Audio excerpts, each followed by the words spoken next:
Chapter 1723, Complete Evil God's Eye. Chapter 1723, Complete Evil God's Eye. An evil God's eye. A hint of shock flashed across Capra's wizened face as he stared at Chiffon. Clearly excited, he asked, "Did you really obtain an evil God's eye?" Seeing the excitement and passion on Capra's face, Chiffon retrieved dark grey, runic crystal ball from his bag. As the crystal ball appeared in the room, it began to leak small traces of evil energy. This crystal ball was none other than the evil God's eye that he had obtained after destroying the evil God's sealing magic array. The moment Chiffon revealed the evil God's eye, Capra's gaze sharpened as he examined the crystal ball.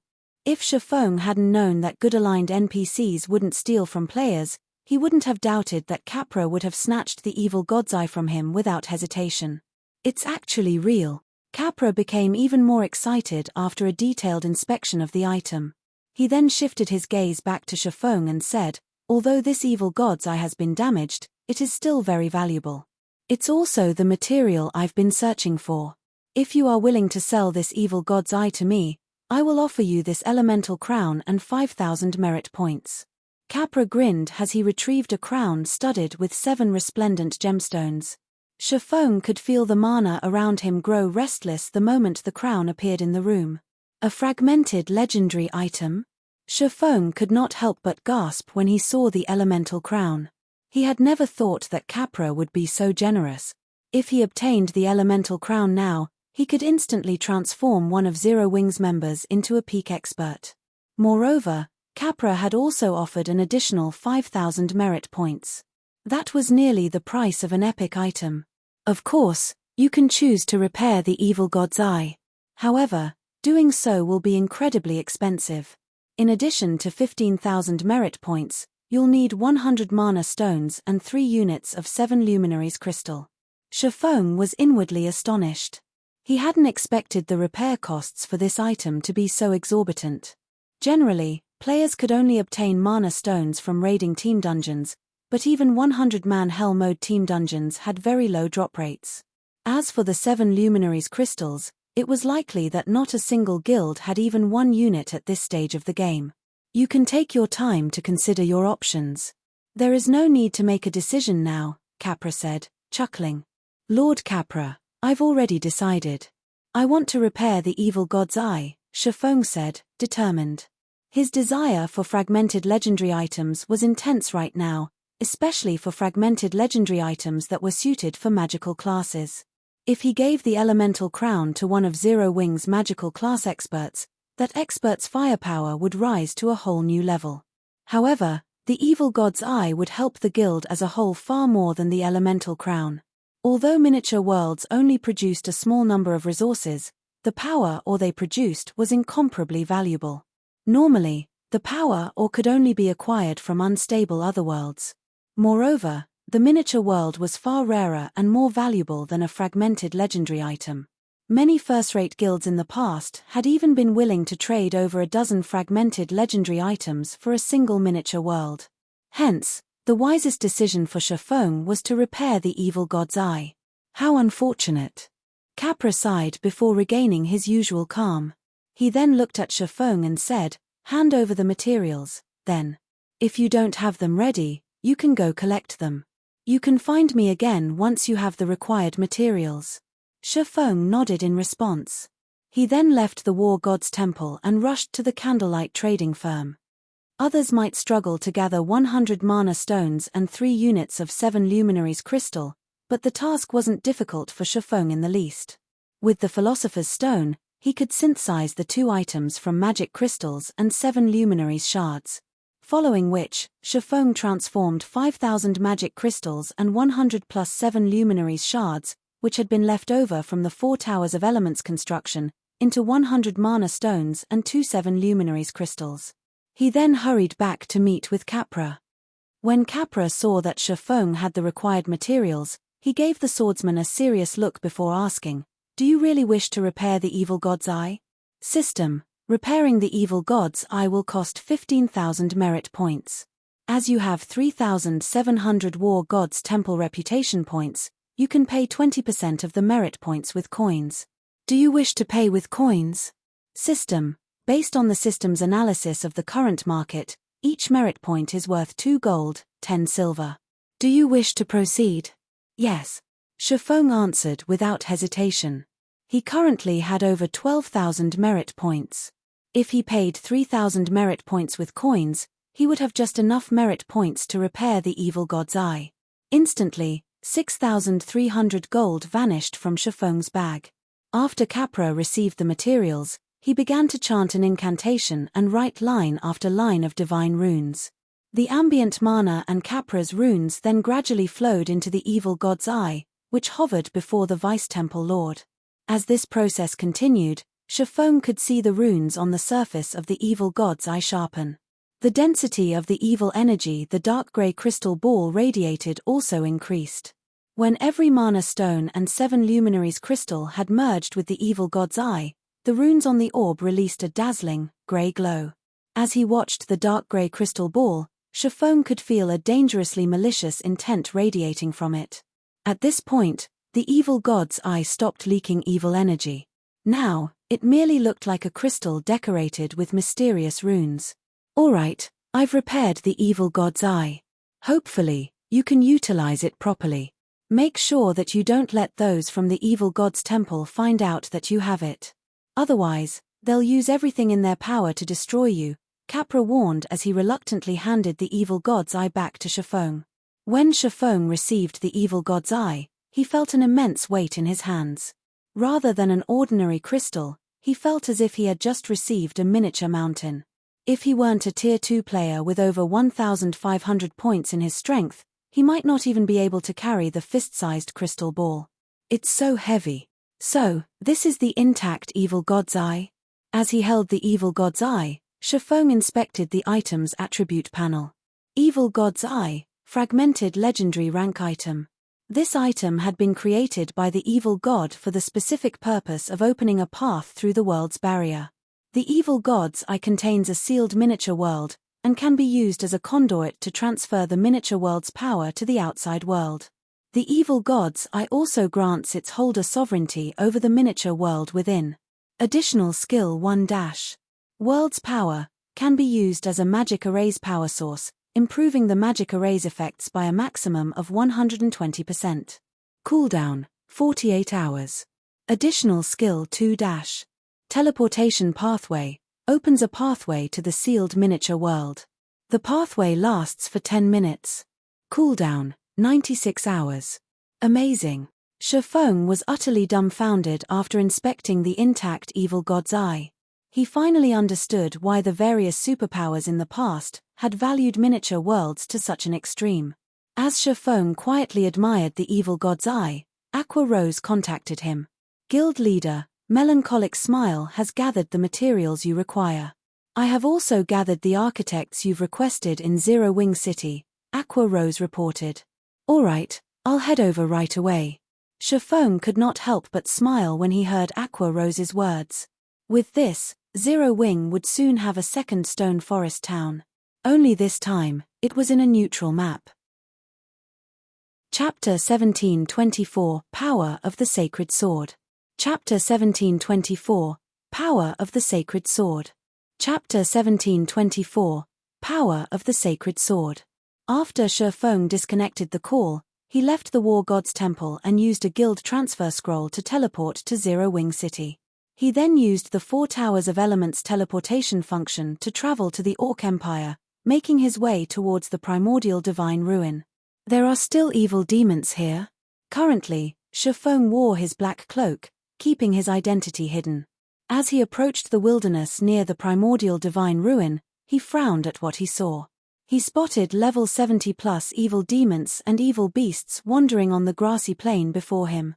There were easily over 5,000 monsters, which were even stronger than Beast Emperor's evil beasts and evil demons that Zero Wing had recently fought. Zero Wing's new town had recently been constructed, so he had yet to set up a guild residence teleportation magic array in the town's residence. Hence, he had rushed towards the primordial divine ruin to complete the town's handover procedures and set up the teleportation array.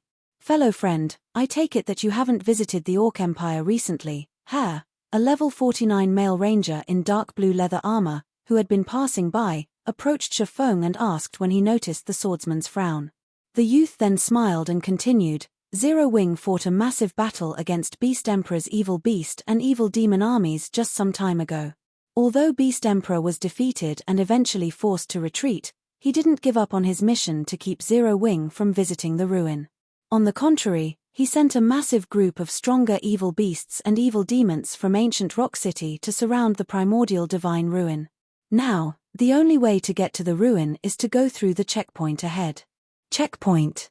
Shifeng asked curiously. That's right. It seems Beast Emperor wants to prevent Zero Wing's members from sneaking into the ruin by hiding their identities. Unless players enter via the checkpoint, the evil beasts and demons will attack them, the ranger youth said, nodding. I'd advise against trying to barge through just to save time. Those evil beasts and evil demons are extremely powerful.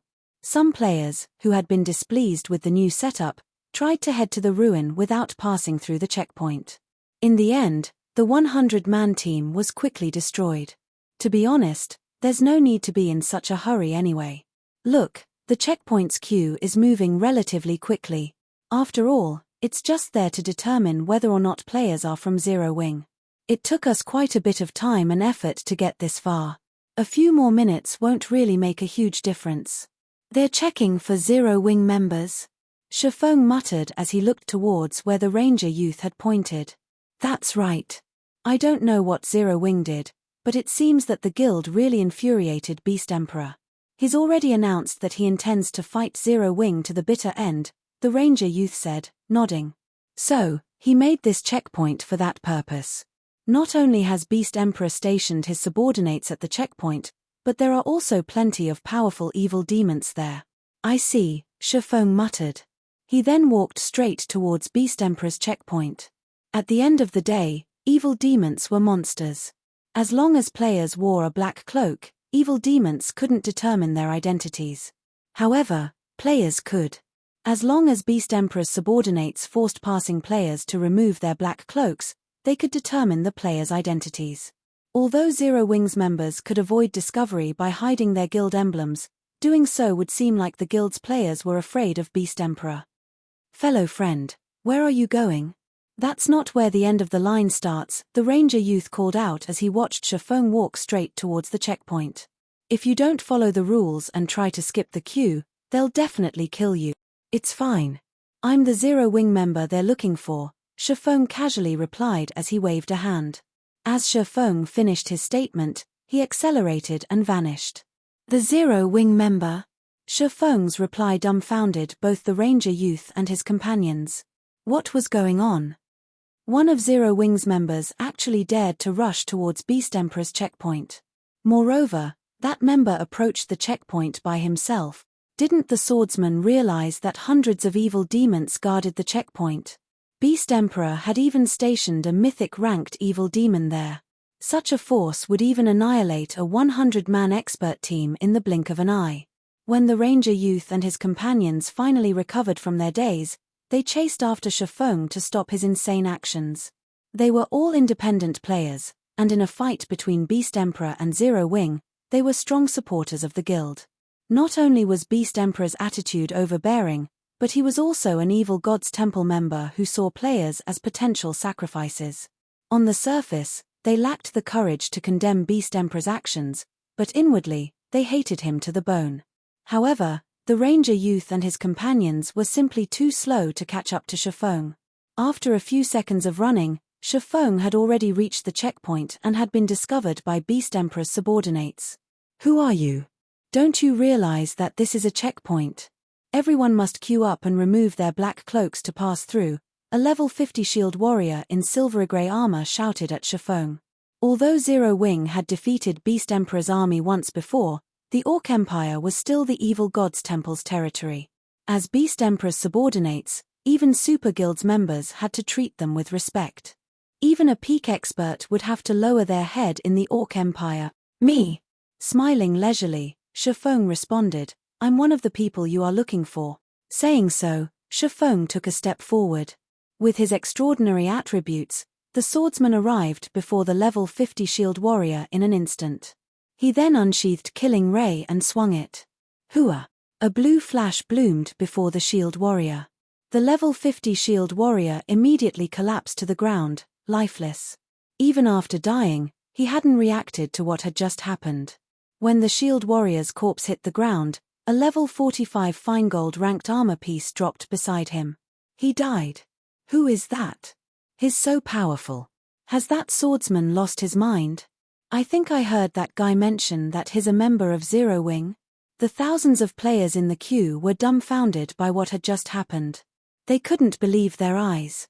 Whether or not Shifeng had told the truth about being from Zero Wing, the fact that he had killed a level 50 shield warrior with a single slash was incredibly shocking. A level 50 shield warrior, even at tier 1, would have close to 50,000 HP. Shield warriors also had far more defense than other classes. They had passive skills that reduced incoming damage, as well. Even a great lord of the same level couldn't instant kill such a shield warrior, yet Shifeng had accomplished exactly that. Beast Emperor's 13 other subordinates a short distance away were similarly stupefied. They had never expected someone to be foolish enough to attack the checkpoint alone. Hundreds of evil demons surrounded the checkpoint, including a level 80 mythic evil demon. Even peak experts would be utterly powerless against a mythic evil demon. At the very minimum, players would need a team of 1,000 experts to pin one down. Bastard! Beast Emperor's subordinates bellowed in rage when they noticed that Shifeng had actually picked up their companion's equipment and stored it. They immediately unsheathed their weapons and charged at the offending swordsman. In their opinion, Shifeng must have used some sort of skill to instant kill their shield warrior companion, and such powerful skills had very long cooldowns. Shifeng should not be able to use it again for the next several minutes. Every one of the dozen or so subordinates at the checkpoint was a level 50 expert. Moreover, the dead shield warrior only ranked among the lower half of their group in terms of strength and equipment. Even if they weren't a match for Shifeng, they could still involve the nearby evil demons. However, when only 15 yards separated Shifeng and the 5 melee experts, who led the charge, Shifeng abruptly disappeared. By the time the 5 melee experts realized Shifeng was gone, he reappeared right in front of them. No. Finding Shifeng before them so suddenly, the 5 melee experts panicked, trying to focus on full defense. But Zero Wing's top swordsman didn't give them the opportunity to defend themselves as he brandished Killing Ray. Shadow Blade. Suddenly, 10 sword lights, 1 blue and 9 black, sliced at the 5 melee experts before they could react. The experts' HP plummeted rapidly, reaching 0 in a fraction of a second. All 5 melee experts then hit the ground simultaneously. Wait. That's Shadow Blade. His black flame, Zero Wing's guild leader. Chapter 1725, Fighting a Mythic with Brute Force. Chapter 1725, Fighting a Mythic with Brute Force. Chapter 1725, Fighting a Mythic with Brute Force. Shadow Blade? Is he really the Sword King? Surprise overcame the thousands of players in line for Beast Emperor's checkpoint when they saw the 10 sword lights end the 5 melee players. Everyone here knew of Black Flame, especially after Zero Wing's battle with Heaven's Burial at Stone Forest Town. The man was even capable of taking on war weapons. During the battle with Blackwater at the Primordial Divine Ruin, Black Flame had even slain Singular Burial, Heaven's Burial's original guild leader, with one attack. Black Flame's shocking battle records had become a hot topic for players in the various kingdoms and empires neighboring the Orc Empire long ago. Due to Black Flame's popularity, many players had attempted to analyze why he was so powerful. These players had even publicly exposed some of Black Flame's skills. Among Black Flame's various skills, Shadowblade was considered one of the man's trademark moves because it wasn't a skill of a Tier 2 swordmaster. Based on everyone's deduction, it was most likely a unique skill of a hidden class.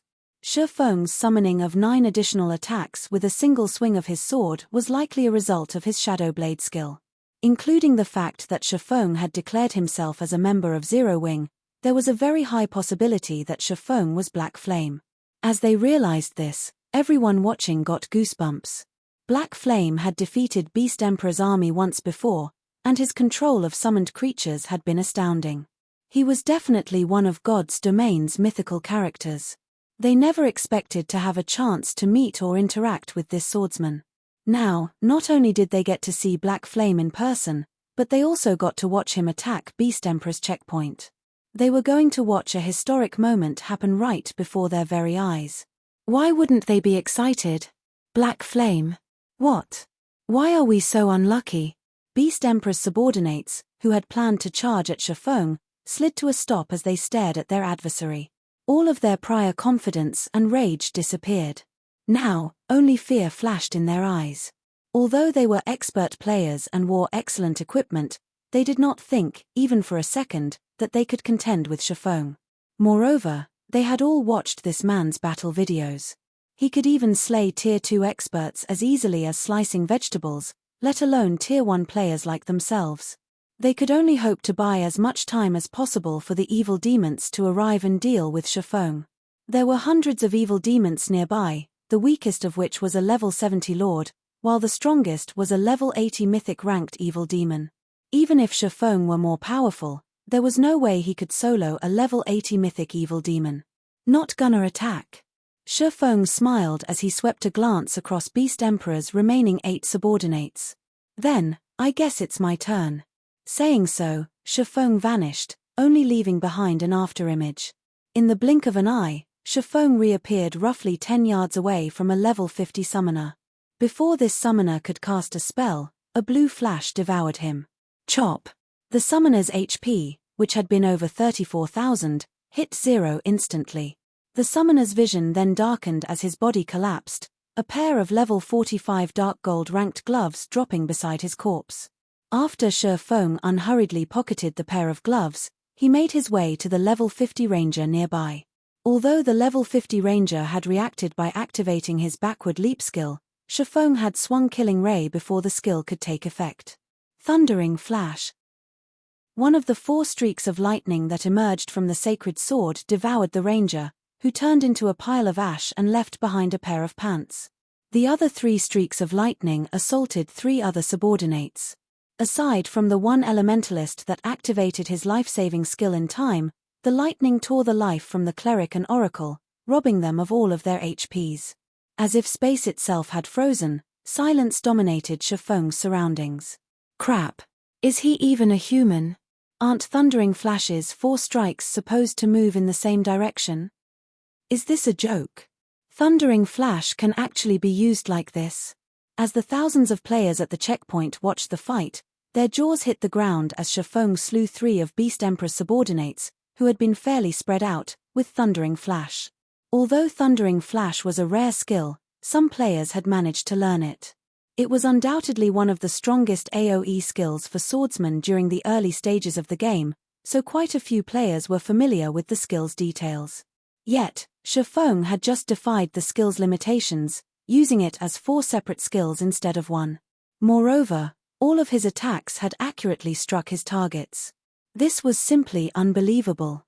What these players didn't know was that Shifeng had long since mastered his control over his skills. Since he had reached the Void Realm, he had a perfect grasp of his enemy's movements. Then, he used his arm and wrist to alter the lightning strike's trajectory as they left the tip of his sword. Normally, it should be impossible to alter the lightning strike's direction as the intervals between each strike's launch were extremely short, but by using his understanding of the realms of truth, he could make the impossible possible. Of course, the biggest reason he was able to pull off such a feat had to be Killing Ray's frightening attack speed. Otherwise, the most he'd be able to do was manipulate the trajectory of 3 of the 4 lightning strikes. Although he might be able to alter the last strike's trajectory, it wouldn't be very accurate. Some of the refinement realm experts present were utterly captivated by Shifeng's technique. They realized what Shifeng had just accomplished, albeit barely. However, although they knew the principle behind the technique Shifeng had used, they also understood how nearly impossible the technique was to execute. After watching Shifeng execute 4 more of their companions with so little effort, Beast Emperor's remaining 4 subordinates were utterly terror-stricken as they stared at this swordsman. Although they had already known Shifeng was powerful, they hadn't thought that he was this powerful. Shifeng's strength was beyond their comprehension. This swordsman from Zero Wing could slaughter them without trouble even if he had the same basic attributes as they did. As the four were about to fall to their despair, however, the evil demons finally arrived. Seeing that their demonic reinforcements were only 40 yards away, the four survivors breathed a deep sigh of relief. A little confidence turned to their gazes as they looked back at Shifeng. They had reacted in such a way because, among the evil demons rushing to their aid, one was a level 80 mythic evil demon. Black Flame, let's see how arrogant you'll be now, the elementalist, who had sealed himself in a coffin of ice, revealed a gleeful expression. Suddenly, the 5-meter-tall mythic evil demon pounced at Shifeng and swung its right claw, which was shrouded in dark grey fog, at Shifeng's head, tearing space as the claw passed. A mythic evil demon? Glancing at the approaching mythic evil demon, Shifeng activated Heavenly Dragon's power, his strength, agility, defense, and HP skyrocketing. Shifeng then countered the incoming claw with a slash from Killing Ray. Lightning Slash. Killing Ray released a golden glow as it moved towards the evil demon's claw. The sacred sword sliced the space before it like a piece of paper, a pitch-black tear appearing before Shifeng. As this tear continued to extend away from its creator before a massive lightning bolt shot through it. In an instant, this lightning bolt stretched 80 yards away from Shifeng. Before anyone had realized it, Killing Ray had met the mythic evil demon's claw. Boom! Following the sound of an explosion, an intense shockwave shook its surroundings as it spread out from its epicenter. Even the players standing over 100 yards away felt the shockwave's severity. To everyone's surprise, the mythic-ranked evil demon actually took 3 steps back. Its right claw sported a deep cut, so deep that the evil demon's bone was exposed. Chapter 1726, World's Power. Chapter 1726, World's Power. Chapter 1726, World's Power. He pushed the evil demon back. Are my eyes playing tricks on me? No, that mythic evil demon actually slid backward. Everyone's heart pounded madly when they saw the mythic evil demon retreat by 3 steps. Without the help of war weapons, a Tier 4 mythic evil demon was unshakable to current players, yet without any help, Shifeng had forced the monster to step back. The watching players felt as if they had just watched an ant push back a ferocious lion. No matter how they looked at the situation, it had to be some kind of joke. Most importantly, Shifeng had actually injured the evil demon physically. Although he had only left a cut behind on the evil demon's claw and arm, it was astounding. It wasn't even possible to injure a mythic-ranked monster with a Tier 3 large-scale destruction spell, but Shifeng had done so by relying on his own strength. Even Beast Emperor's subordinates gaped in shock at the wound Shifeng had left on the mythic evil demon's claw, not to mention the thousands of spectators. The cut was so deep that it revealed bone. Moreover, faint arcs of golden electricity danced around the wound, causing further damage. The evil demon couldn't even move the claw since it had been subjected to a paralyzed state. Seeing this, the shreds of joy and confidence that had returned to Beast Emperor's reaming subordinates instantly vanished. A chilling sensation then assaulted their minds, making them shudder. When they looked at Shifeng now, they felt as if they were staring down a primordial beast, not some player. Shifeng's aura also felt more oppressive than it had before, stifling their breathing as they bathed in it. They no longer felt as if their lives rested in their own hands, but in Shifeng's instead. If Shifeng wished it, he could crush them with a thought. However, a mythic evil demon was still a mythic evil demon at the end of the day, and although one of its claws was temporarily paralyzed, its other claw didn't remain idle. The mythic evil demon immediately launched another attack with its uninjured claw. This time, however, Shifeng did not try to stop the attack. Instead, he activated the disintegration armor's disintegration field. Suddenly, a bluish-grey ripple tore away from Shifeng, enveloping the mythic evil demon and Beast Emperor's 4 remaining subordinates, and as it did, the 4 players and evil demon felt an immense pressure descend on them. Beast Emperor's 4 subordinates watched their basic attributes decrease by 40%, while the mythic evil demon's basic attributes fell by 15%. Following which, Shifeng executed Purgatory Pentaslash. One sword light after another flew at the mythic evil demon's claw. A few of the sword lights even merged right before reaching the claw. Boom! Although the mythic evil demon did not retreat in the slightest this time, its assault had halted. Sure enough, a mythic monster really is powerful. Despite being weakened, I still can't solo it yet. Shifeng sighed ruefully as he looked at the mythic evil demon before him. He had only overwhelmed the evil demon previously due to lightning/' 330% strength increase, but even after merging some of his attacks, his strength was barely a match for the weakened evil demon. After this, aside from activating twofold berserk, he had no means of taking the mythic evil demon head-on. Obviously, twofold berserk wasn't viable for this situation. Twofold berserk only had a 20-second duration, but even after being weakened, the mythic evil demon still had a maximum HP of 127,500,000. He'd be lucky to shave off 2% of the evil demon's HP in 20 seconds. Following which, Shifeng used divine steps, and 10 doppelgangers split away from his body. Now, rather than dance with the mythic evil demon, he avoided it. While doing so, Shifeng took a Tier 4 single-target attack magic scroll from his bag. It was one of the scrolls he had obtained after killing a mythic evil beast. Dark Destruction. After activating the scroll, Shifeng immediately used World's Power on the magic array within it.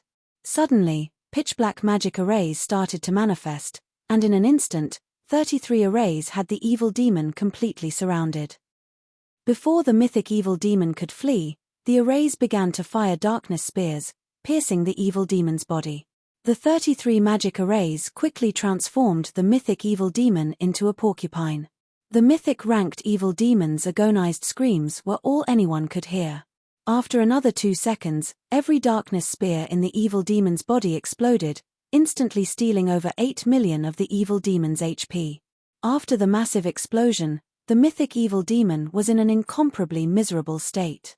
It was covered in wounds, steadily seeping fresh blood. Even a fool could see that the mythic evil demon suffered a heavily injured state. What destructive power! He actually injured a mythic ranked evil demon so severely. Did he use a magic scroll containing a Tier 4 curse or Tier 5 spell? The spectating crowd could not help but gasp when they saw the injured evil demon. If they couldn't see that the mythic evil demon still had plenty of HP, they'd assume that it was on its last breath, about to keel over at any moment. Even Shifeng was surprised. He hadn't expected the Tier 4 magic scroll to become so destructive after empowering it with World's Power. The power of Dark Destruction was stronger than even a Tier 4 single-target curse.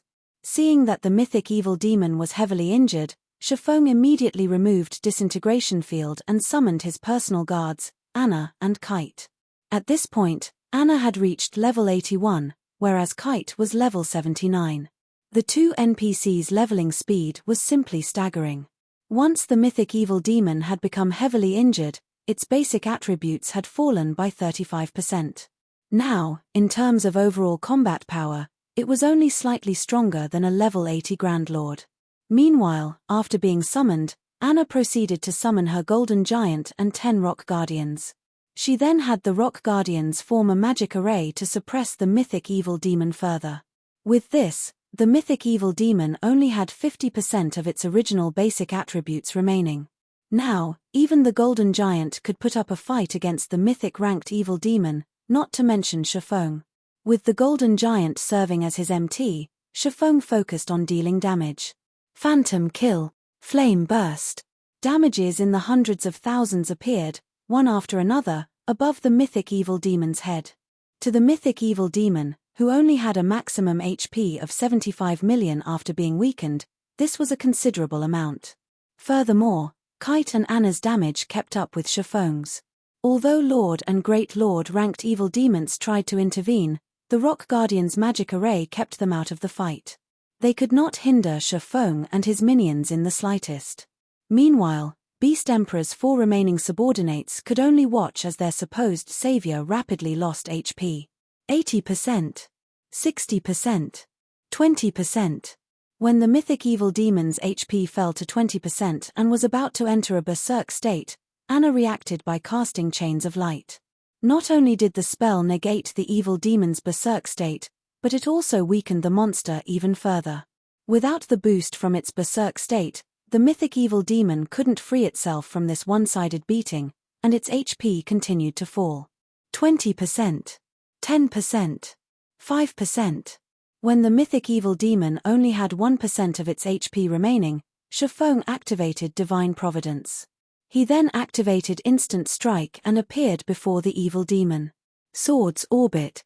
Suddenly, a series of blue stars bombarded the mythic evil demon, plundering its final strand of HP.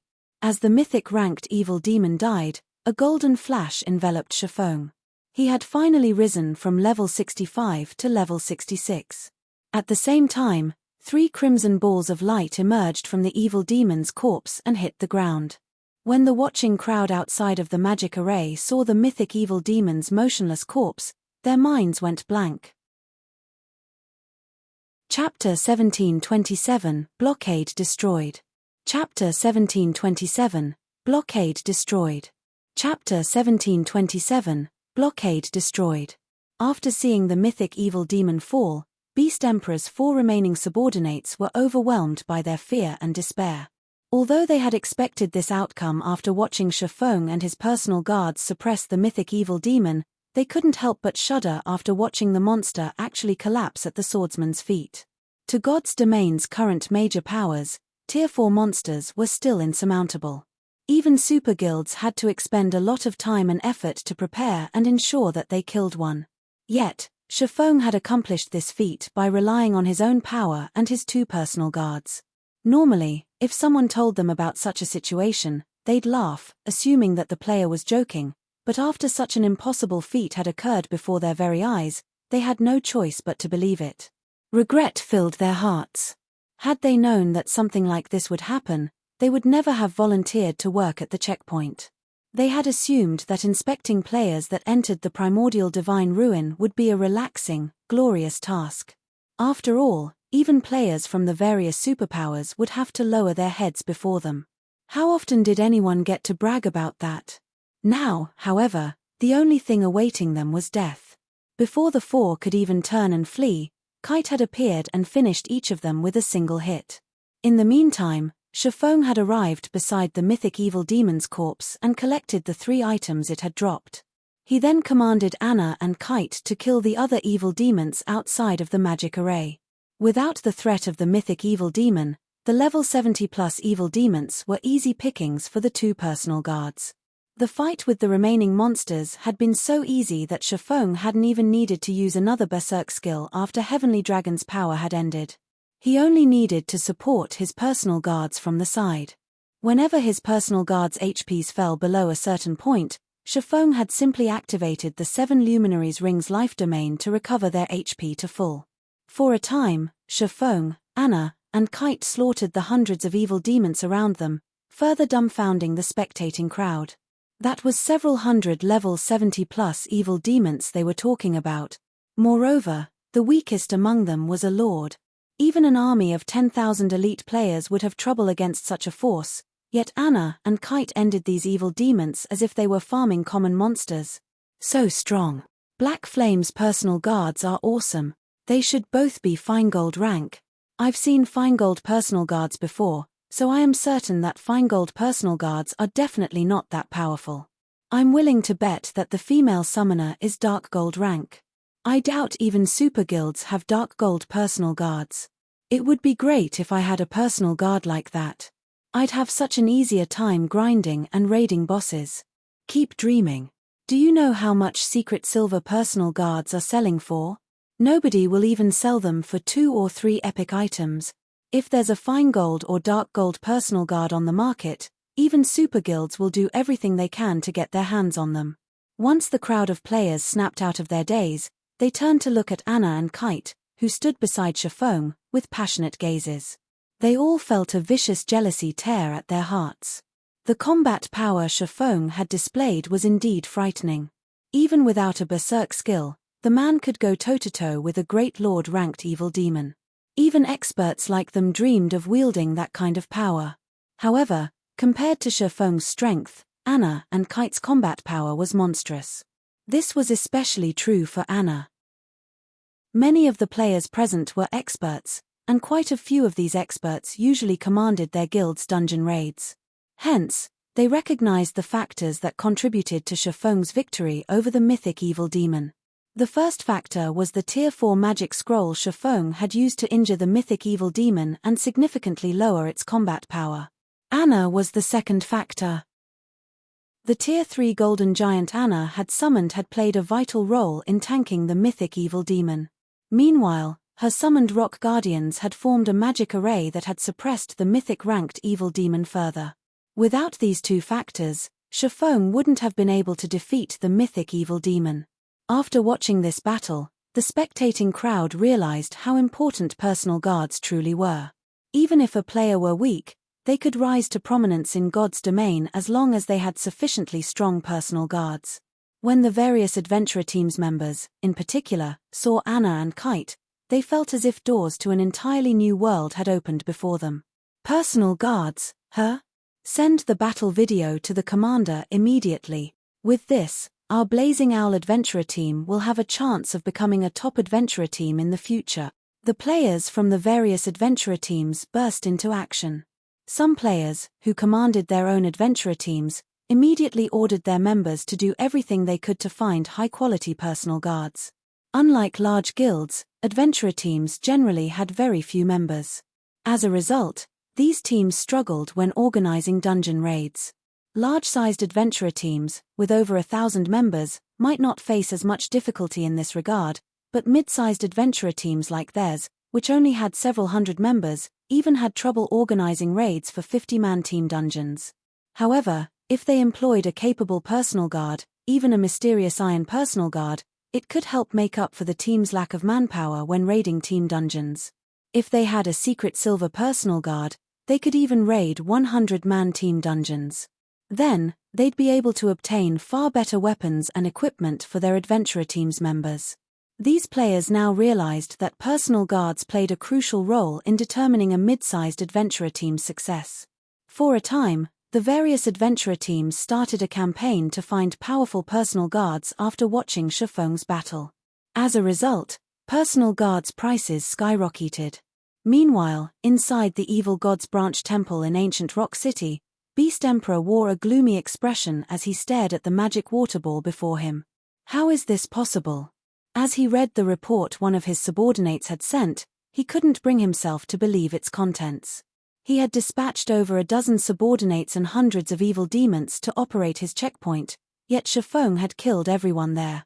Even one of the only two remaining mythic evil demons had fallen to Shifeng's blade. "Boss, why don't I lead some men to annihilate Zero Wing?" Wind Hunter suggested from beside Beast Emperor. "Although Zero Wing has set up a town near the primordial divine ruin, we can surround the town and prevent anyone from entering or leaving. If they summon another one of those divine magic dragons, we'll just pack up and run away. Once the dragon's duration ends, we can simply encircle the town again." "All right. Get it done. But as a precaution, you absolutely must not reveal yourself," Beast Emperor commanded with a nod. "Boss, rest assured, I'll make sure Zero Wing's town is nothing more than a pile of ruin once its protection period ends," Wind Hunter said, laughing. He then turned and left the Evil God's Branch Temple. Elsewhere, after Shifeng had annihilated the evil demons at the checkpoint, he made his way toward the primordial divine ruin. Players crowded the ruin, and even though a massive battle had taken place right outside of it, these players chatted and laughed merrily. Some players even hawked their wares here. However, far more players wandered around outside of the town, which had recently been established near the ruin, than those within the primordial divine ruin itself. All of these players examined Zero Wing's new town with curiosity and anticipation. As everyone watched, Shifeng rode his demonic flame tiger towards the town that had the protection of level 100 NPC adventurers. Chapter 1728, Silverwing Town. Chapter 1728, Silverwing Town. Chapter 1728, Silverwing Town. As Shifeng set foot in the town, the patrolling NPCs didn't move to stop him. However, once he reached the town's guild residence, a middle-aged man in dark blue robes appeared before Shifeng. The logo of a silver sword had been embroidered on the chest of this man's robe. This middle-aged man was one of the senior administrators from White River City's Adventurers Association. Although the man was only Tier 2, he had reached level 150. "Lord Protector, We have constructed your town according to your wishes. If there are no problems, please write its name on this town order, the NPC senior administrator said after approaching Shifeng. System, please name your town. If you fail to do so within 5 minutes, a name will be automatically generated. A name, huh? After Shifeng accepted the town order and pondered for a short moment, he entered the name of his new town on the town order. Silver Wing. Since there was already a Zero Wing city in Star Moon Kingdom, he couldn't name the town Zero Wing Town. Meanwhile, as this town developed as a neutral town, it would definitely become well known. Hence, to ensure that everyone knew that it belonged to Zero Wing, and to increase the guild's popularity, Shifeng decided to name the town based on Zero Wing's guild emblem, the silver, six-winged emblem. System, naming successful. Your town is now Silverwing Town. Once Shifeng named his new town, the nearby players watching received a system notification. System, you have discovered Silverwing Town. When the surrounding players tried to inspect the town, a window popped up, stating that the town belonged to Zero Wing and wasn't yet open to the public. Since the town wasn't open to the public, the town's NPC guards would kill any outsider that ventured too close. Sure enough, it really is Zero Wing's town. Zero Wing is set for life. With their town right next to the primordial divine ruin, any guild or player that wants to explore the ruin will likely have to gather in Silverwing Town. Zero Wing's development will definitely soar now. I know, right? Aside from Silverwing Town, there isn't anywhere to rest near the primordial divine ruin. Zero Wing will make a fortune on the repair fees alone. For a time, the various large guilds and adventurer teams were truly jealous of Zero Wing. Many guilds had already shifted the focus of their development to neutral maps, and as a result, neutral towns had become astronomically valuable. This was even more true for a neutral town beside a primordial divine ruin. Silverwing Town's value could likely rival that of 4 or more ordinary neutral towns. Meanwhile, the scouts the various large guilds and adventurer teams had stationed to watch the new town beside the ruin immediately reported the latest development to their superiors. Silverwing Town? Cuttlefish, one of Crimson Emperor's elders, caressed his white beard as he looked at Silverwing Town from a short distance away. Uncle Cuttlefish, many guilds are trying to partner with Zero Wing right now. Should we send someone to contact the guild as well? A level 51, Tier 2 berserker beside Cuttlefish asked. The berserker wore dark red armor and carried a double-edged battle axe. No, let's wait for a while, Cuttlefish said, shaking his head. Although Zero Wing has built a town beside the primordial divine ruin, Beast Emperor isn't someone to be taken lightly. Moreover, this is a neutral map. There is simply too much profit involved with Silverwing Town. Even if Beast Emperor doesn't make a move, I doubt that the other superpowers will sit still. Whether or not Zero Wing can keep its town after the protection period is uncertain. Hearing Cuttlefish's thoughts, realization dawned on the Tier 2 berserker. At the same time, a hint of pity also surfaced in his gaze as he looked at Silverwing Town. God's domain was a cruel place. In God's domain, holding a treasure without the power to protect it was a sin. Although Zero Wing had shown the world its extraordinary strength, this kind of power was short-lived. Powerful tools couldn't be used indefinitely. Like Zero Wing, many such guilds had risen in the virtual gaming world in the past, and they had been incredibly successful, developing rapidly by using various means and resources. Unfortunately, due to their lack of a sturdy foundation, they had become a target for stronger forces, struck down before they could become a superpower. Whether or not Zero Wing protected Silverwing Town could be considered a test for the guild. Meanwhile, after Shifeng entered Silverwing Town's guild residence, he began to set up the guild residence teleportation magic array.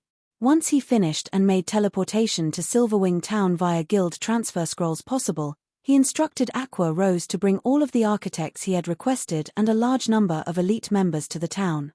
When the group emerged from the guild residence, seeing Silverwing Town for the first time, they could not help but grow excited, especially the elite members. With Silverwing Town, they'd have a much easier time getting into the primordial divine ruin. After all, the town was so close to the ruin. Their guild would have a massive advantage over the other powers when contesting over entry slots. Even elite members like them might get the chance to enter the ruin, not to mention the guild's expert players. If they were lucky, they might even get to visit Primordial City. Guild leader, everyone's here.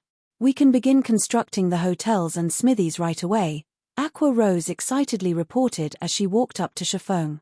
Although Zero Wing had earned quite a lot of coins through Zero Wing City, coins were only coins. A lot of coins didn't necessarily equate a lot of resources. Furthermore, Zero Wing's range of influence was much smaller than first-rate guilds and superpowers. This greatly limited the guild's ability to collect and purchase resources. However, Zero Wing now had Silverwing Town. With a treasure trove of resources like the primordial divine ruin right beside the town, Zero Wing would have a much easier time acquiring the resources it needed. Most importantly, players had long since passed the Stoneclaw Mountains level range. As a result, Stone Forest Town's popularity had started to wane. Nowadays, Stone Forest Town's development was entirely reliant on its battle arena and advanced auction house. Its ability to collect resources was growing weaker.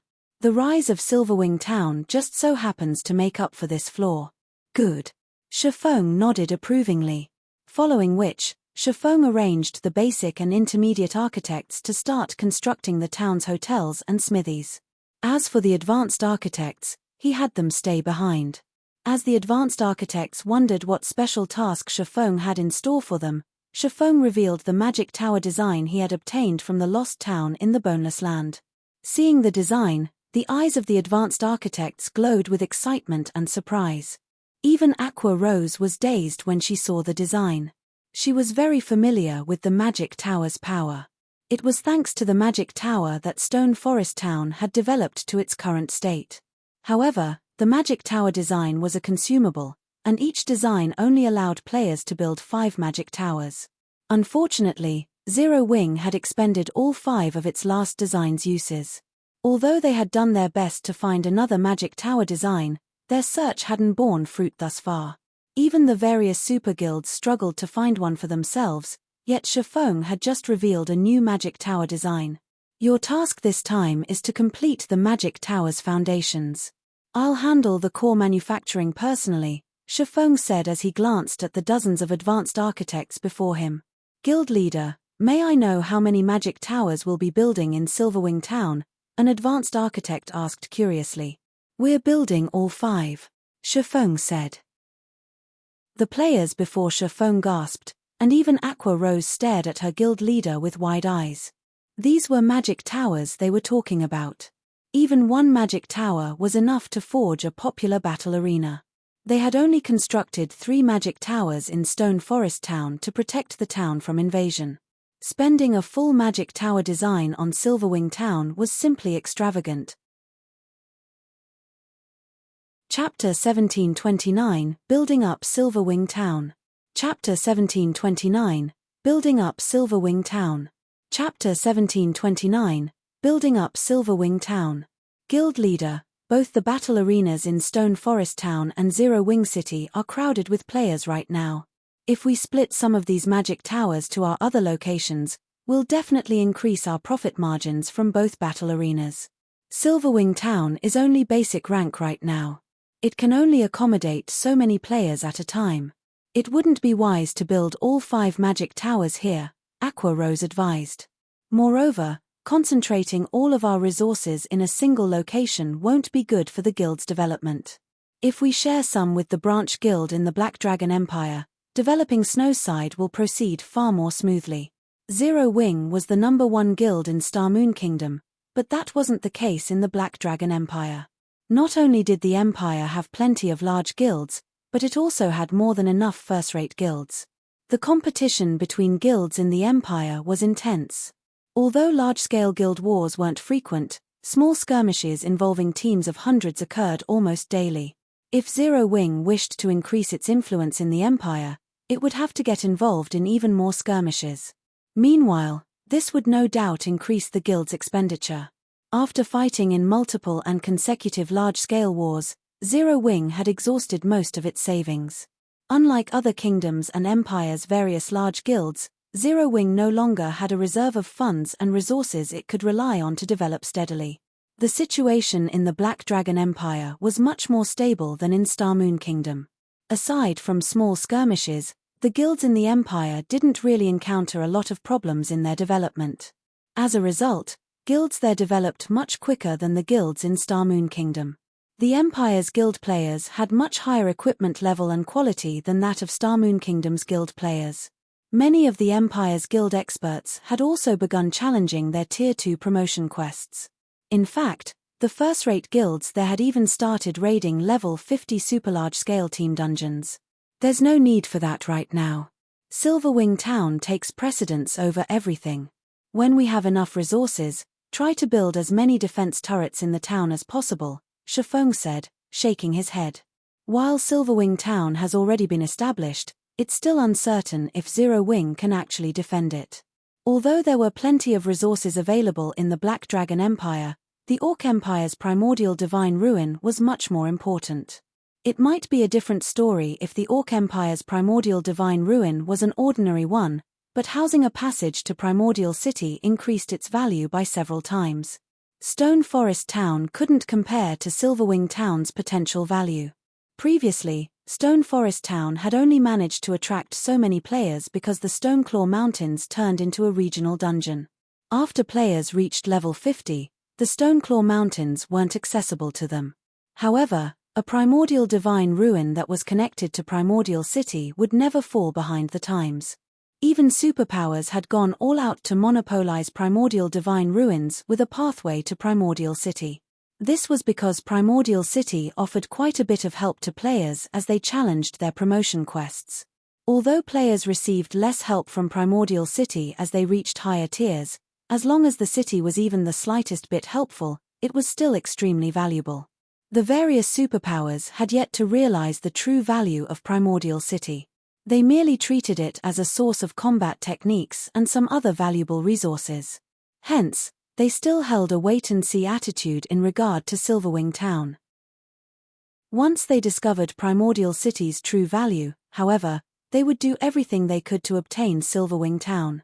Beast Emperor would be the least of Zero Wing's worries. Zero Wing needed to strengthen Silverwing Town to the best of its abilities. Aqua Rose gawked at Shifeng's reply. She felt that Shifeng was simply insane.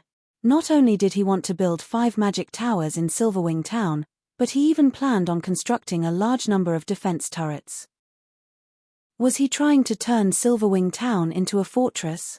If the other guild upper echelons found out, they would definitely curse Shifeng's wasteful behavior. Seeing as Shifeng had no intention of changing his mind, Aqua Rose gave up on persuading him and started designating work for the basic and intermediate architects.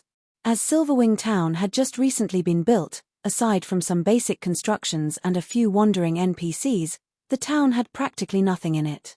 Fortunately, Aqua Rose had brought over 600 basic and intermediate architects with her this time, and since they only had to build basic constructions, their building speed was extremely fast. The players observing Silverwing Town from afar quickly discovered the emergence of bars, hotels, smithies, restaurants, and shops in the town's empty spaces one after another. When they saw the smithies in the town, their eyes glowed with excitement. Although they could obtain a lot of resources and contribution points from fighting in the Orc Empire, fighting the Empire's monsters put an unprecedented burden on their weapons and equipment. At most, their weapons could last through one day of grinding. Despite the Orc Empire being such a large map, guilds had only captured 4 towns thus far. Moreover, all 4 of the guild towns were in the Empire's outer area. If they wanted a fruitful harvest, they needed to grind in the neutral map's inner area at the very least. A round trip between the Empire's inner and outer areas took over 10 hours even on a mount.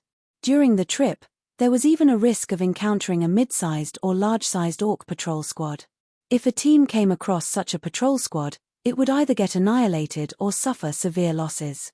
On the other hand, not only was Silverwing Town located right beside the primordial divine ruin, but it was also close to the Empire's inner area. Even if they couldn't enter the primordial divine ruin, they could travel into the Orc Empire's inner area via Silverwing Town. Shifeng reached the guild hall's first underground floor. Standing inside the magic array carved in the center of the floor, Shifeng took out the Heroes chapter to summon Craig Midlands. Originally, Shifeng had intended to use this Heroes chapter on Zero Wing City. However, to increase Silverwing Town's security, he decided to use it on his newly acquired town instead. He placed the Heroes chapter on the Magic Array's core and started chanting the activation sequence. System: discovered specified Heroes chapter. Do you wish to pay 3,000 magic crystal to summon the specified hero? 3,000 crystals? How fraudulent! Shifeng was astonished by the price. Even during his previous life, the most expensive specified hero he summoned only cost 1,000 magic crystals. However, that wasn't the worst part. After all, to the current Zero Wing, 3,000 magic crystals was nothing at all. It was a different story if this was the cost of summoning a hero via a Heroes chapter. After players summoned a hero, they had to pay half the summoning cost every day to maintain the hero's mana body. In other words, after summoning Craig Midlands, he would have to pay 1,500 magic crystals every day to maintain the hero's existence. This price was the equivalent of 3 magic towers' operating costs. In the end, however, Shifeng gritted his teeth and chose to proceed with the summoning. Immediately, 3,000 magic crystals vanished from Shifeng's bag space. The mana inside the guild hall rapidly gathered in the magic array, visibly condensing into white mist. The mist further condensed into liquid mana, which gradually on a human form. Once the human form was complete, the liquid mana released a blinding glow. The Heroes chapter, which hovered above the magic array, transformed into lines of divine runes that merged with the liquid mana. Once the divine runes had fully merged with the liquid mana, the blinding glow dissipated. When Shifeng opened his eyes again, he saw a middle-aged man before him. The middle-aged man was clad in white robes and wore a golden crown. He also wielded a purple-gold, crystalline staff. Taking a closer look, Shifeng noticed white mist made of mana circulating the middle-aged man's body. It was as if the elemental mana within the floor had submitted to this middle-aged man and moved at the man's will. So, this is the Magic King Craig Midlands. Shifeng could feel that even if he had the attributes of a level 66, Tier 3 player right now, he was still insignificant before the level 66, Tier 3 Magic King. Before Shifeng could inspect Craig Midlands' attribute panel, he received a series of system announcements. Chapter 1730 Magic King's Ability. Chapter 1730 Magic King's Ability. Chapter 1730 Magic King's Ability. Inside the silent guild hall, Shifeng could not help but be stunned when he looked at the system announcements he just received. System announcement: the Orc King has obtained the Ironblood Staff and unified the various Orc tribes. Activating the regional dungeon Orc capital city. System announcement: the Orc Empire has begun its invasion of its neighboring countries and constructed many teleportation war fortresses. System announcement: the Orc Empire has joined the Dark Alliance. The Orc Empire is now classified as a glory battlefield. Shifeng wasn't the only person shocked by the appearance of these 3 system announcements. The players residing within the Orc Empire and its neighboring countries were all stunned by these sudden announcements. A regional dungeon, fortresses, and a glory battlefield. Is the system trying to turn the entire Orc Empire into a war zone? Shifeng could not help but frown as he studied the contents of the system announcements. First of all, the Orc capital city. The quantity and quality of resources available inside a regional dungeon located in a neutral map were far better than what regional dungeons located within kingdoms and empires could offer. Not to mention, the Orc capital city was an Azura mode regional dungeon. Setting aside the quality of the weapons and equipment one could obtain from it, just the magic crystals one could get there would make it a target of competition for the various large guilds. Moreover, the Orc capital city's level limit started from level 50 and ended at level 100. A regional dungeon that covered such a wide level range was extremely rare in God's domain. In the future, the large guilds would definitely contest fiercely for the Orc capital city. Aside from the regional dungeon, the teleportation war fortresses would most likely become a fuse that would ignite a war between the major powers as well. The Orc capital city was located in the core area of the Orc Empire. Just traveling from the outer area to the core area would most likely require dozens of hours. However, the teleportation war fortresses could shorten this travel time to just a few seconds. This was possible because of the teleportation arrays set up in these fortresses, which could teleport players to anywhere within their range, just like the 4 towers of elements. These fortresses were scattered around the inner and outer areas of the Orc Empire. As long as players could capture these fortresses from the Orcs, they could directly teleport to the core area of the Empire, possibly even to somewhere close to the Orc capital city. For this reason, the various large guilds would definitely do everything they could to capture these war fortresses. Aggravating the situation in the Orc Empire even more, the Orc Empire had actually joined the Dark Alliance. With this, not only could players belonging to the Dark Forces move about fearlessly within the Orc Empire, but they would even receive help from the Orc Empire itself. Moreover, now that the entire Orc Empire had been classified as a glory battlefield, Dark players and normal players would be after each other's necks constantly inside the Orc Empire. The reason for this was the glory points that players would earn from killing players of the opposing faction. Meanwhile, these glory points could be used not only to exchange for top-tier equipment but also to obtain battlefield titles. These battlefield titles were much more valuable than any weapon or equipment. In fact, they could even aid players in their promotions. Hence, whenever a glory battlefield appeared, a festival of blood would ensue and continue until one side was completely defeated. Moreover, the losing faction would have to pay a very steep price. Due to these reasons, both factions would usually fight with everything they had. As Shifeng tried to process all these sudden developments, his head ached. The appearance of an Azura mode regional dungeon should have been a good thing. However, the timing of the dungeon's appearance only served to further boost the value of Silverwing Town in the eyes of the various major powers. To make matters worse, even the Dark Forces were intervening in the affairs of the Orc Empire, throwing the Empire into even greater turmoil. If Zero Wing was not careful, it was very likely to fall victim to the struggles of the various major powers. At this moment, Shifeng wasn't the only person troubled by this sudden turn of events. After finding out about the changes made to the Orc Empire, the upper echelons of many large guilds also held emergency meetings to discuss how to deal with this situation. Meanwhile, the dark guilds and dark players hiding within the different kingdoms and empires all grew ecstatic upon receiving the system announcements.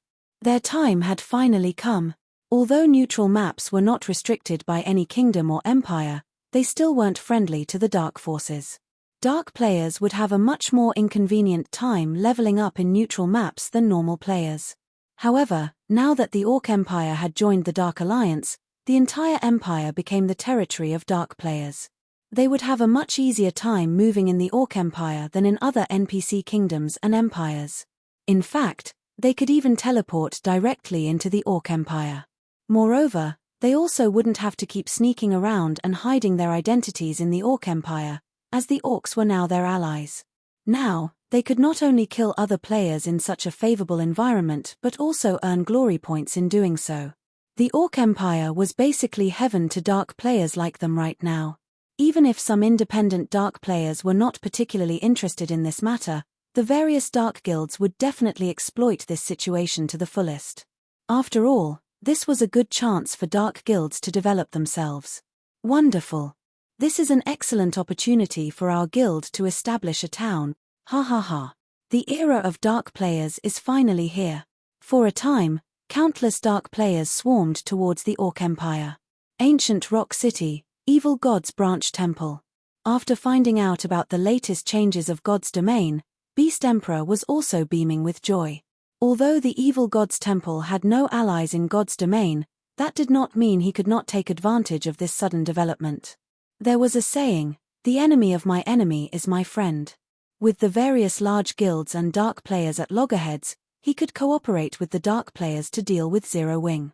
Doing so would allow him to exact his revenge and destroy Silverwing Town, as well as accelerate the collection of enough contribution points to hasten the invasion of Starmoon Kingdom. Wind, get in touch with the dark guilds in the different kingdoms and empires and tell them that I have a proposition for them, Beast Emperor said, chuckling wickedly. Understood. Wind Hunter nodded. He then ordered his subordinates in the Purple Thorns Empire to arrange for a meeting with the upper echelons of the various dark guilds. Meanwhile, inside the first underground floor of Zero Wings Guild Hall in Silverwing Town, Shafong had recollected himself and returned his attention to Craig Midlands.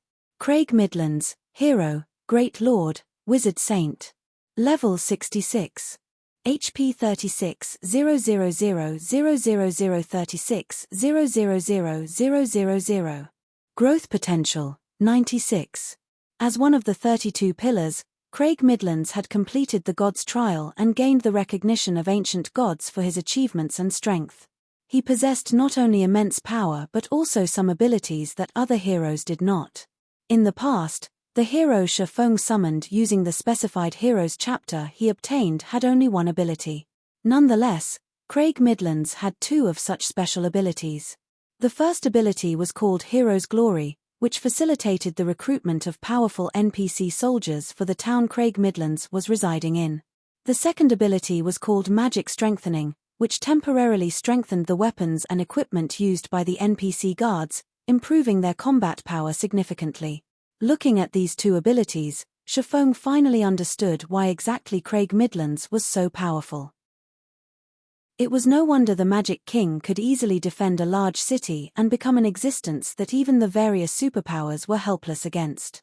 Just the effects of Hero's Glory could already bring immense benefits to the town or city Craig Midlands protected, not to mention the ability to strengthen the NPC guards there.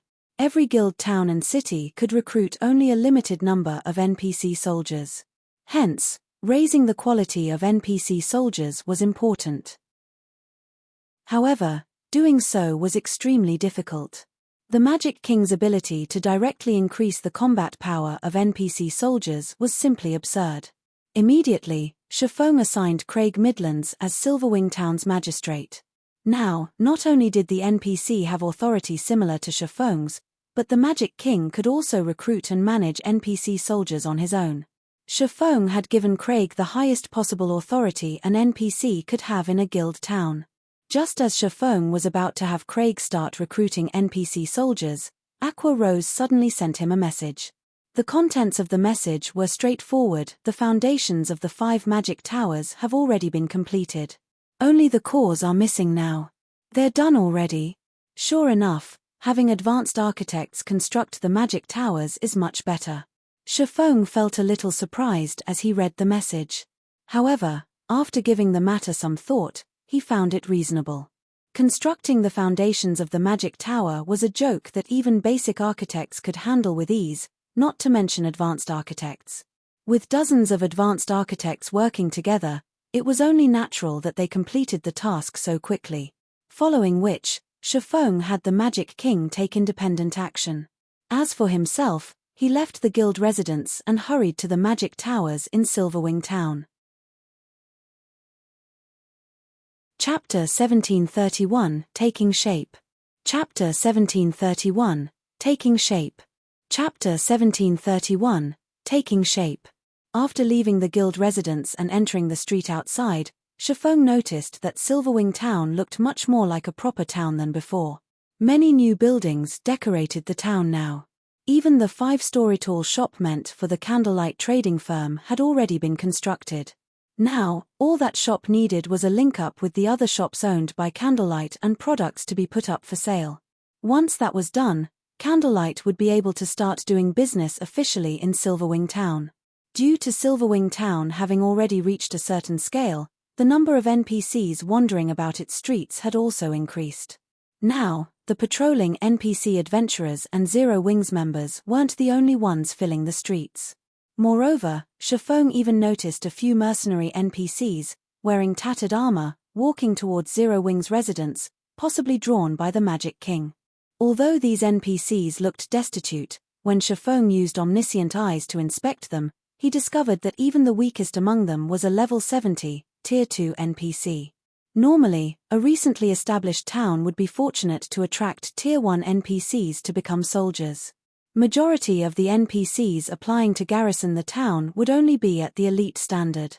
As for Tier 2 NPCs, those were basically impossible to find. Yet, now, 3 Tier 2 NPCs were showing interest in becoming soldiers in Silverwing Town. For comparison, Zero Wing City had only a few hundred Tier 2 soldiers guarding it even until now. Although the 3 NPCs Shifeng spotted were not particularly high-leveled, they were more than enough to deal with current players. Besides, NPC soldiers leveled up much more quickly than players. It's no wonder people were saying that a powerful hero could give rise to a city. When Shifeng looked at the 3 Tier 2 NPCs, he could not help but recall the first-rate guilds that owned powerful heroes in the past. Although the funds and resources of those first-rate guilds were far from comparable to what super first-rate guilds and super guilds had, due to them obtaining powerful heroes, the defensive capability of their cities was not one bit lower than that of cities operated by superpowers. Back then, even super guilds had trouble taking action against cities defended by powerful heroes. Only after acquiring Tier 6 players were super guilds able to deal with those cities easily. The reason for this was the strength of a hero not being limited to just themselves. Powerful heroes were also capable of recruiting powerful and talented NPCs to become soldiers of the cities they protected. In the past, the cities protected by such powerful heroes had plenty of its soldiers promoted to Tier 3, with some even reaching Tier 4. Buffed by the city's defensive magic array, these NPCs were capable of exhibiting extremely frightening combat power. Without an absolute advantage, trying to capture such a city was practically impossible. After walking a short while, Shifeng arrived at the edge of Silverwing Town. Currently, a large number of architects could be seen demolishing the old walls of the town and building new ones in their place. Although the town's original walls had some defensive properties, they were useless against attacks at the Tier 2 standard and above. The new walls being built, however, could stop even Tier 3 attacks. Moreover, they possessed much higher durability as well as resistance to siege weapons. They also had an added effect that prevented players from crossing over them from above. For a neutral town, such walls were a must-have defensive measure. However, the cost of constructing these new walls was not cheap, a minimum of 10,000 gold for the entire perimeter of Silverwing Town. If not for Zero Wing having a money-printing machine like Zero Wing City generating large amounts of coins every minute, the guild couldn't have afforded to construct these new walls, in addition to the various hotels, bars, smithies, and restaurants. If a first-rate guild were tasked with managing Silverwing Town, the guild would be fortunate to get the basic facilities up and running. After all, the total cost of constructing Silverwing Town and the basic facilities in it was already close to 120,000 gold. This was a huge sum of money even for current super first-rate guilds, not to mention first-rate guilds. However, this was only a small part of the necessary investments into Silverwing Town. Zero Wing still needed to construct a battle arena as well as multiple defensive structures. Those things cost a lot more money to build than hotels and smithies. Meanwhile, standing at the four corners of Silverwing Town were 4 magic towers as well as one more magic tower located close to the town's main entrance. Guild leader, several superpowers have already contacted us. They say they're willing to partner with us as long as we hand over 50% of Silverwing Town's shares as well as allow them to build a guild residence in the town.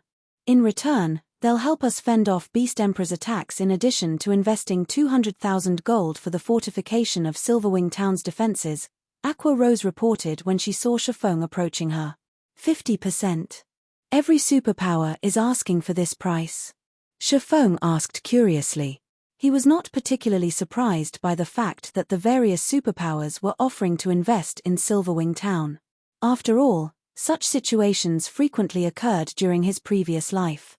In the past, many first-rate guilds had, fortunately, come across a town-building order but lacked the strength to safeguard the town they built in a neutral map.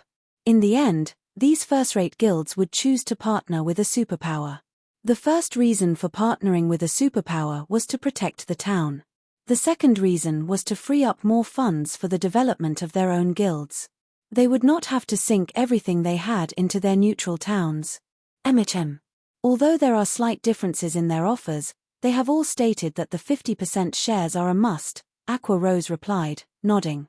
I've already tried negotiating with them on this point, but they all are of the opinion that we won't be able to hold Silverwing Town against Beast Emperor. After factoring in the latest system announcements, They are even more unwilling to budge on this point.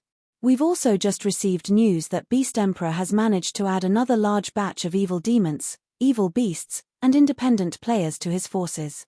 Right now, these forces are already making their way towards Silverwing Town from ancient Rock City. By the looks of it, Beast Emperor really plans on duking it out with us. What a bunch of old foxes. Chiffon could not help but chuckle upon hearing Aqua Rose's reply. Do they really think that Zero Wing needs their help against Beast Emperor? Ignore those superpowers for now. All we need to do at the moment is have Zero Wing City's elite and expert members come over to Silverwing Town to develop themselves. If Beast Emperor sends any mythic monsters at us, have Cola and the others deal with them. Understood. I'll have them transfer over as soon as possible, Aqua Rose said, nodding. They might not have any way of dealing with the evil beasts and evil demons out in the fields, but none of those monsters should even think of approaching Silverwing Town with its 5 magic towers. Even if Beast Emperor sent a mythic monster at Silverwing Town, their side had Cola and many other Tier 2 players who wielded Tier 3 mana weapons. Including the buff from the magic towers, Cola and the others should have no problem going up against mythic monsters. After Chiffon was done speaking, he entered the closest magic tower and immediately began carving the magic circuits necessary for operating it. The magic circuits were formed using advanced magic arrays. For other players, this was a very difficult and time-consuming task. For Chiffon, who had already become a master magician, however, he could easily complete the necessary advanced magic arrays and connect them into a functioning magic circuit all by himself. Within 5 minutes, Chiffon was done engraving the magic circuit for 1 magic tower. After spending about an hour running around, visiting the 5 magic towers, he was finally done engraving the core magic circuits of the magic towers. Good. Activate all magic towers simultaneously, Chiffon commanded as he stood inside the magic tower located behind the town's main entrance.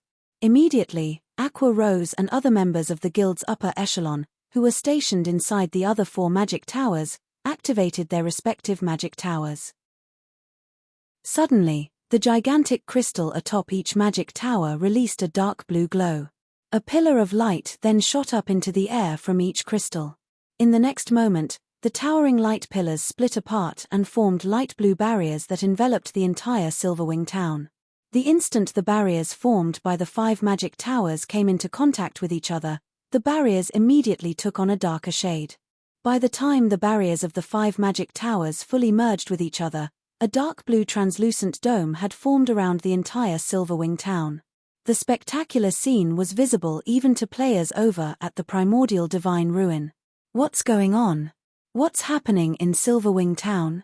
Everyone present at the primordial divine ruin was dumbfounded as they looked at the dark blue dome covering Silverwing Town because they could feel the density of the mana around them actually increasing gradually.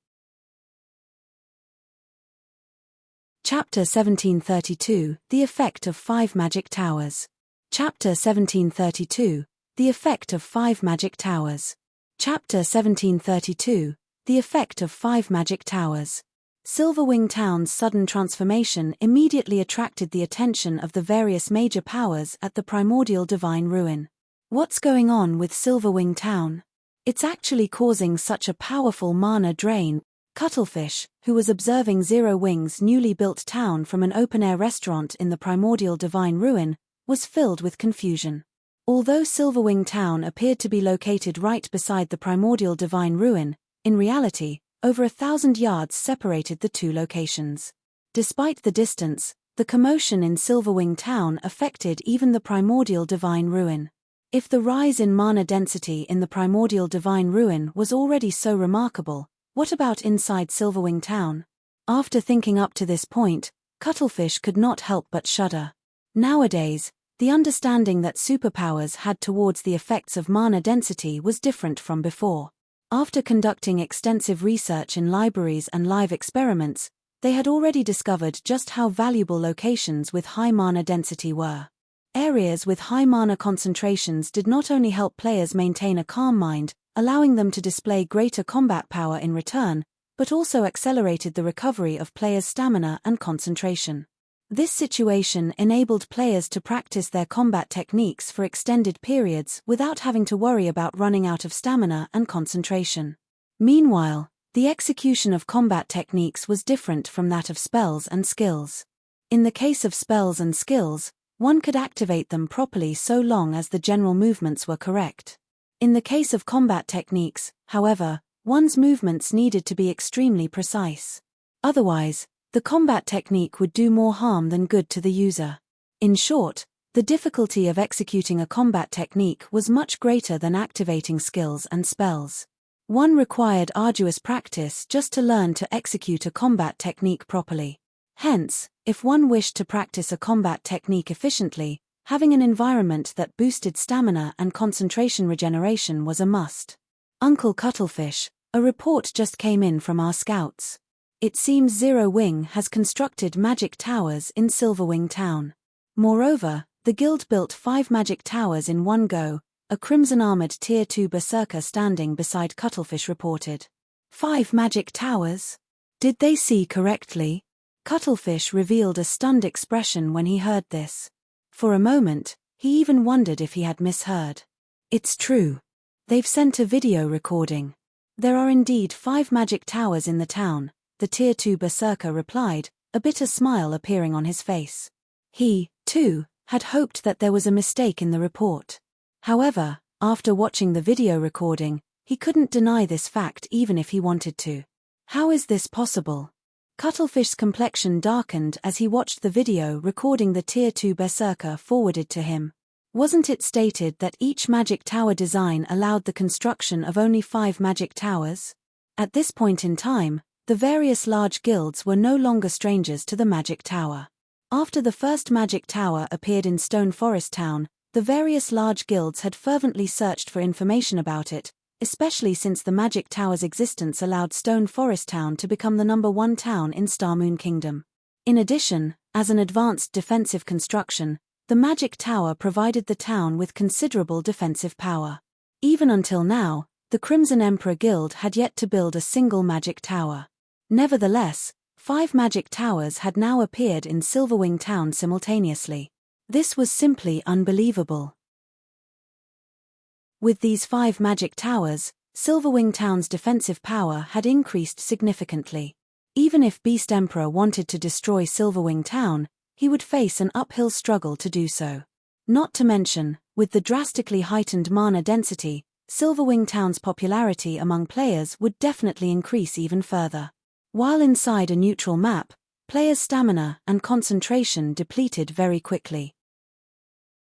And even if they returned to an NPC town or city to recover, a full recovery would take quite a long time. Meanwhile, the increased mana density would significantly shorten the amount of time needed for players to recover, granting players more time to grind and do quests. One could just imagine how attractive Silverwing Town would be to the players trying to develop in the Orc Empire. With this, Crimson Emperor would also have much greater difficulty in acquiring the shares of Silverwing Town. At this moment, besides Cuttlefish of Crimson Emperor, members of the other superpowers present in the Primordial Divine Ruin were also frowning at this situation. Damn it! Just where did Zero Wing obtain another magic tower design from? The upper echelons of the various superpowers were filled with envy as they looked at the 5 magic towers of Silverwing Town. Right now, even a fool could tell that Silverwing Town had a promising future ahead of it. News about Silverwing Town having 5 magic towers spread like wildfire. For a time, the expert players that had been hesitating over developing themselves in the Orc Empire started migrating to the Empire in large numbers. Meanwhile, inside Silverwing Town. So, this is the effect of having 5 magic towers in a single town? Shifeng was a little surprised as he felt the density of the ambient mana. He also noticed an additional buff appearing in his status window. Spirited State. If you remain in this state for 5 hours, your EXP gain will increase by 30% for 1 hour. If you remain in this state for 10 hours, your EXP gain will increase by 30% for 2 hours. Shifeng's eyes glowed when he read the description of this buff. Moreover, aside from this additional buff, the 5 magic towers also received a boost to their attack range, their defensive radius now covering 6,000 yards. Shifeng had never imagined that constructing 5 magic towers in a single town would bring such bonuses. This was his first time learning about such a matter. However, this was also a reasonable situation. After all, magic towers were incredibly precious. This was true even after 10 years had passed in God's domain. In his previous life, the various superpowers would split the magic towers they had to as many towns as possible. Even in important towns and cities, they would construct 3 magic towers at most. Nobody had been willing to spend an entire magic tower design on a single location. If the various large guilds in his previous life had found out that there was such a benefit from constructing 5 magic towers in a single location, most likely every guild that acquired a magic tower design would spend it entirely on a single town or city. After all, in Stone Forest Town, one needed to stay in a hotel to acquire this spirited state buff. Yet, now, just being inside Silverwing Town granted players the buff. Only, the effects of the buff were inferior to the one gained by staying in Stone Forest Town's hotels, as the 30% increased EXP gain lasted only 2 hours. Even so, this buff was still extremely valuable. Now that such a benefit was available for free, the number of players willing to visit Silverwing Town would definitely increase even further. Most likely, the town would be able to develop into an intermediate town within a short period. Afterward, Shifeng called out Silverwing Town's system interface and allowed access to non-guild members. Quick, look. Silverwing Town is now open to the public. Some observers quickly noticed the change in the town's status. Suddenly, countless players swarmed into the town. I'm in a spirited state. What's going on? Is this a joke? We can accumulate 2 hours of increased EXP gain buff just by staying inside Silverwing Town? All hail Zero Wing. The players that entered Silverwing Town could not help but gape in shock when they looked at their status windows. Originally, Silverwing Town was already a very attractive location for players. After all, it not only boasted a higher mana density than even Stone Forest Town but was also located right beside the primordial divine ruin. Now that players could even gain the spirited state buff just by being in the town, Silverwing Town was basically heaven for players. Within just a few minutes of opening to the public, Silverwing Town's player population had already shot past 100,000. Moreover, this number continued to skyrocket. The player population would most likely zoom past 200,000 before the hour was over. Guild leader, we detected a large number of players and evil beasts heading in our direction through the magic towers. Many among these players are dark players. By the looks of it, they are planning to camp outside the primordial divine ruin and start a war of attrition with us, Aqua Rose said, frowning as she looked at the approaching evil beasts and dark players through the crystal ball of a magic tower. Beast Emperor Shaw is persistent. Shifeng could not help but chuckle as he looked at the images Aqua Rose sent him. Since that is the case, if they dare come close to the primordial divine ruin, make sure to give them a proper greeting using the magic towers. Chapter 1733 Earth-Shattering Blow. Chapter 1733 Earth-Shattering Blow.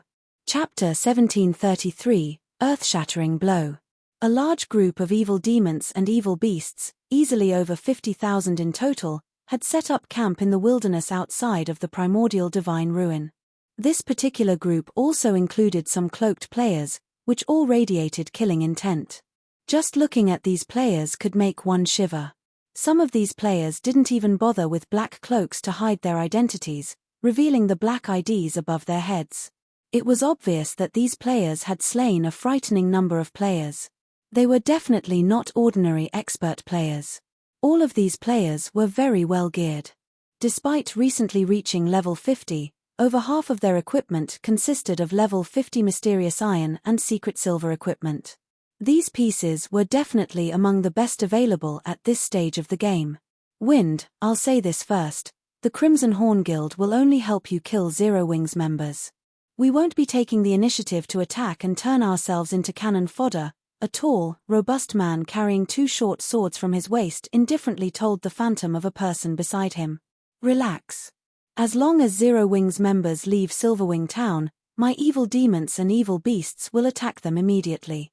All you and your men need to do is find an opportunity to kill them.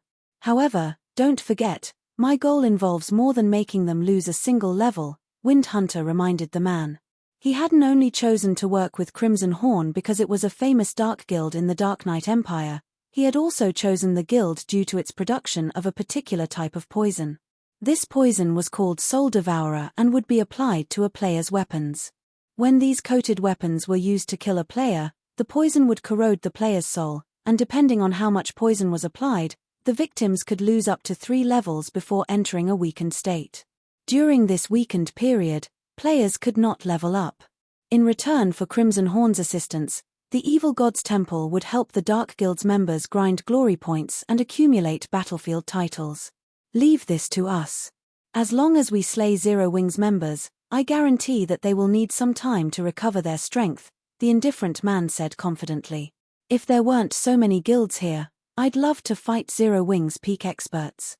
I've heard that their combat standards are quite good, and every item they wear is a treasure. However, by the looks of it, that doesn't seem possible. Saying so, the indifferent man turned to the 6 cloaked players behind him. He wasn't pleased that he couldn't see their appearances. These 6 players would be responsible for dealing with Zero Wings peak experts in the upcoming battle.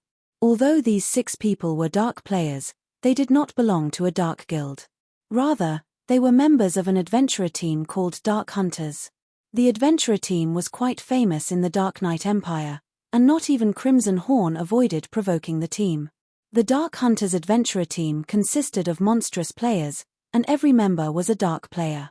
Not long ago, the Dark Hunters had dispatched a 20-man team to annihilate the first-rate guild, Tyrant Emperor's main force. Said force had included 1,000 players. Among the Dark Hunters' 20-man team, 8 were Tier 2 players who had absurd combat standards and basic attributes. Even Star Harvester, Tyrant Emperor's guild leader and a level 51, Tier 2 assassin, had died in the battle. Naturally, a Tier 2 assassin possessed much stronger life-saving skills than a Tier 1 assassin. Even 5 Tier 2 experts working together should not be able to stop a Tier 2 assassin's escape, yet Star Harvest had still been killed. Moreover, a single player from the Dark Hunters had accomplished the deed. The strength the Dark Hunters had displayed had thoroughly shocked the Dark Knight Empire. Star Harvester wasn't some ordinary expert. He was a Refinement Realm expert who ranked 305th on the God's Domain experts list. Not even ordinary Refinement Realm experts stood a chance against him. Yet, the Dark Hunters had killed him. Even before the battle with Tyrant Emperor, the Dark Hunters had created many frightening battle records. Only, these battle records had been carried out in secret, unknown to the various large guilds. The adventure team's accomplishments included the assassination of Crimson Horn's guild leader, Crimson Ghost. This was also why Crimson Ghost wasn't happy to see the 6 Dark Hunters members. In Crimson Ghost's opinion, the players from the Dark Hunters were inhuman, and he hadn't reached this conclusion just because of their monstrous strength. Rather, this opinion was based on the appearance they took on when they activated their true power. When they used their true power, they lost their human form, transforming into true monsters. They also used different combat methods than players like himself. Every one of the 6 players that had been sent from the Dark Hunters was a Tier 2 player. Even without the help of the evil demons and evil beasts, these 6 players were more than enough to deal with Zero Wings main force members. Since everyone's all here, we'll proceed with the next phase of our plan. First, we'll set up an encirclement around the primordial divine ruin and Silverwing town. But make sure you stay a safe distance away from the town. We estimate that those magic towers have a maximum attack range of around 1,500 yards. Do not enter that range. We won't be responsible for your deaths. Hearing Wind Hunter's warning, the various dark players nodded their heads. War weapons were no laughing matter. The magic tower's attacks possessed power at the peak of Tier 3. Moreover, the attacks had very large ranges. Unless one used an invulnerability skill or spell, no player at this stage of the game could block an attack from a war weapon and survive. No, there was one player who could block an attack from war weapon like the magic tower, but none of these dark players believed that they had the strength to rival Black Flame. When Wind Hunter finished speaking, the present players went into action. Wind Hunter then organized his evil demons and evil beasts to surround the primordial divine ruin and Silverwing Town. Shortly after the evil demons and evil beasts began to move, the players in the primordial divine ruin discovered their advance. There are so many evil demons and evil beast. That should be at least 50,000, right? Is Beast Emperor launching another assault? The crowd at the primordial divine ruin gulped when they saw the approaching evil beast and evil demon army. Although they knew that Beast Emperor only planned to target Zero Wing, they couldn't help their growing fear and anxiety as they watched the monsters draw near. Good. They're finally here. When the various superpowers upper echelons saw the evil demons and evil beasts, their moods considerably brightened. Let's see how Zero Wing maintains its arrogance after this. As long as Beast Emperor was willing to fight against Zero Wing would be under a considerable amount of pressure regardless of whether Beast Emperor won or lost. In that case, they would have an opportunity to acquire the shares of Silverwing Town. However, when the evil beasts and evil demons were less than 1,000 yards away from the primordial divine ruin, one of the magic towers in Silverwing Town, which stood over 3,000 yards away from the monster army, began to gather energy. The mana around the magic tower swiftly collected at the gigantic crystal atop the tower. After a 2-second charge, a pillar of black-white light shot up from the gigantic crystal. Even the players at the primordial divine ruin could clearly see the pillar. What's Zero Wing trying to do? The sudden development confused everyone watching. As these players wondered about the light pillar, it angled downward and shot into the center of the evil beast and evil demon army.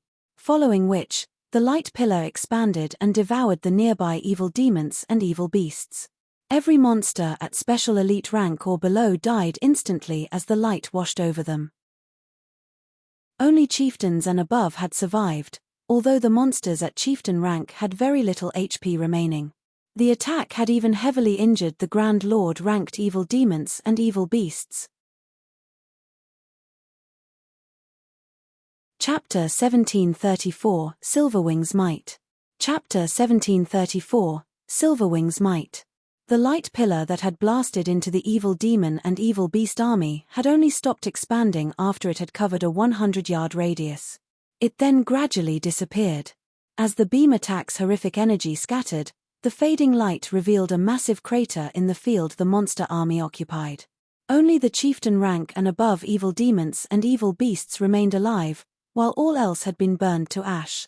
A single attack had killed hundreds of evil demons and evil beasts, and every surviving monster was heavily injured, drastically decreasing their combat powers.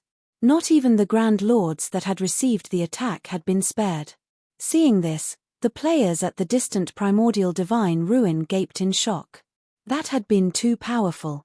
The power of that attack could practically rival that of a Tier 4 spell. What's going on? Didn't they say that Silverwing Town's magic towers should only have an attack range of roughly 1,500 yards? The expressions of Crimson Horn's members darkened as they stared at the crater only a short distance away. Had the beam attacks been shifted slightly, it would have killed more than just evil demons and evil beasts. The death count would have included players like them, as well. Crimson Horn's members weren't the only ones horrified by this sudden attack. The various Superpowers members fell into heated discussions, finding Silverwing Town's attack inconceivable. How does that magic tower have such a long attack range? Cuttlefish wore an ugly look as he stared at the fading light pillar. He had thought that Beast Emperor would force Zero Wing into a corner, preventing the guild's members from setting foot in the primordial divine ruin. However, with such an increased attack range on the town's magic towers, even reaching the ruin itself, Beast Emperor was powerless to stop Zero Wing's members from competing for entry slots. After all, the magic tower's attacks were extraordinarily powerful. If Beast Emperor sent his minions to block Zero Wing's path, the guild would retaliate without mercy. If the magic towers struck too many times, even mythic-ranked monsters would fall, much less the lower-ranked monsters. Before anyone could recover from their shock, another of Silverwing Town's mana towers began to gather mana. 2 seconds later, another black-white light pillar ascended into the sky. In the blink of an eye, another energy beam struck the evil demon and evil beast army, opening another clearing amidst the monsters. Damn it! How is this happening? Wind Hunter's heart bled as he watched his evil demons and evil beasts fall by the hundreds.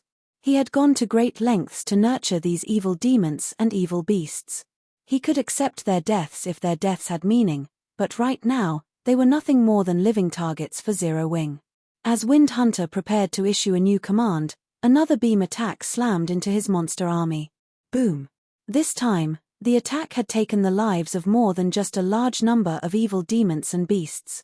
Some of Crimson Horn's members hidden among the monster ranks had died instantly. Retreat! Everyone retreat! Crimson Ghost shouted through the team chat with an ashen complexion. Dark guilds had far fewer members than ordinary guilds. A very powerful dark guild generally only had around 30,000 members. Crimson Horn had barely over that count. For this operation, Crimson Horn had dispatched 2,000 expert members, nearly every expert in the guild.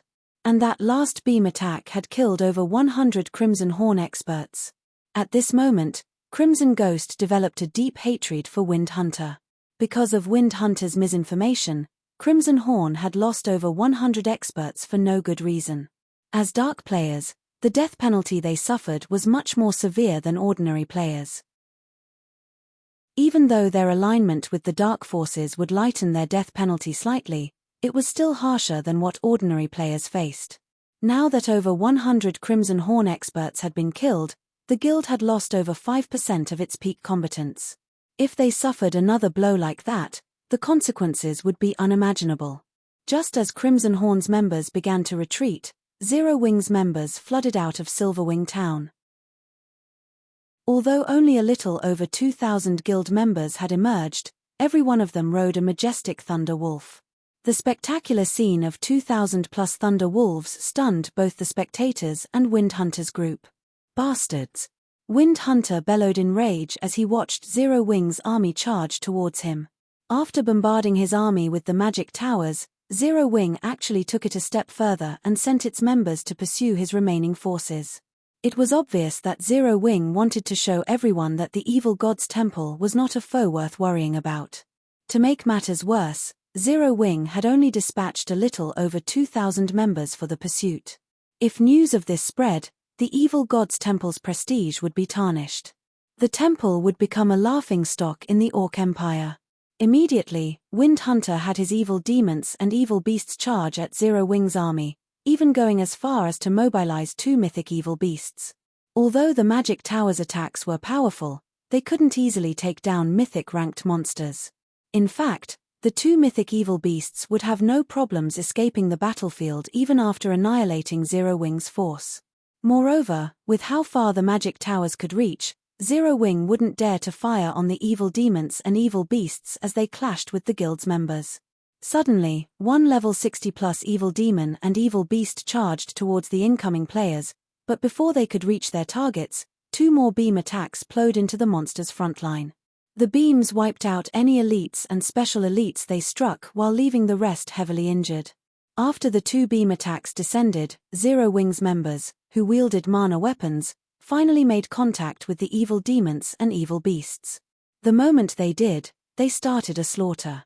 The Zero Wing experts wielding Tier 2 mana weapons could fight a Lord-ranked evil demon or evil beast, even when the monsters were at their peak, toe-to-toe. Hence, the weakened chieftains and lords posed no threat to Zero Wing's melee players. In addition, the ranged DPS provided cover fire, and the healers maintained everyone's HPs from the rear. Overall, the first wave of evil demons and evil beasts that met Zero Wing's army in combat was no match for Zero Wing's army. Finally, the 2 mythic-ranked evil earth dragons arrived before Zero Wing's forces, their massive frames looming like 2 mountains. The evil earth dragons then released deafening roars as they swiped their massive claws at the enemy players. However, before their claws could reach the melee players before them, 2 figures appeared before each monster.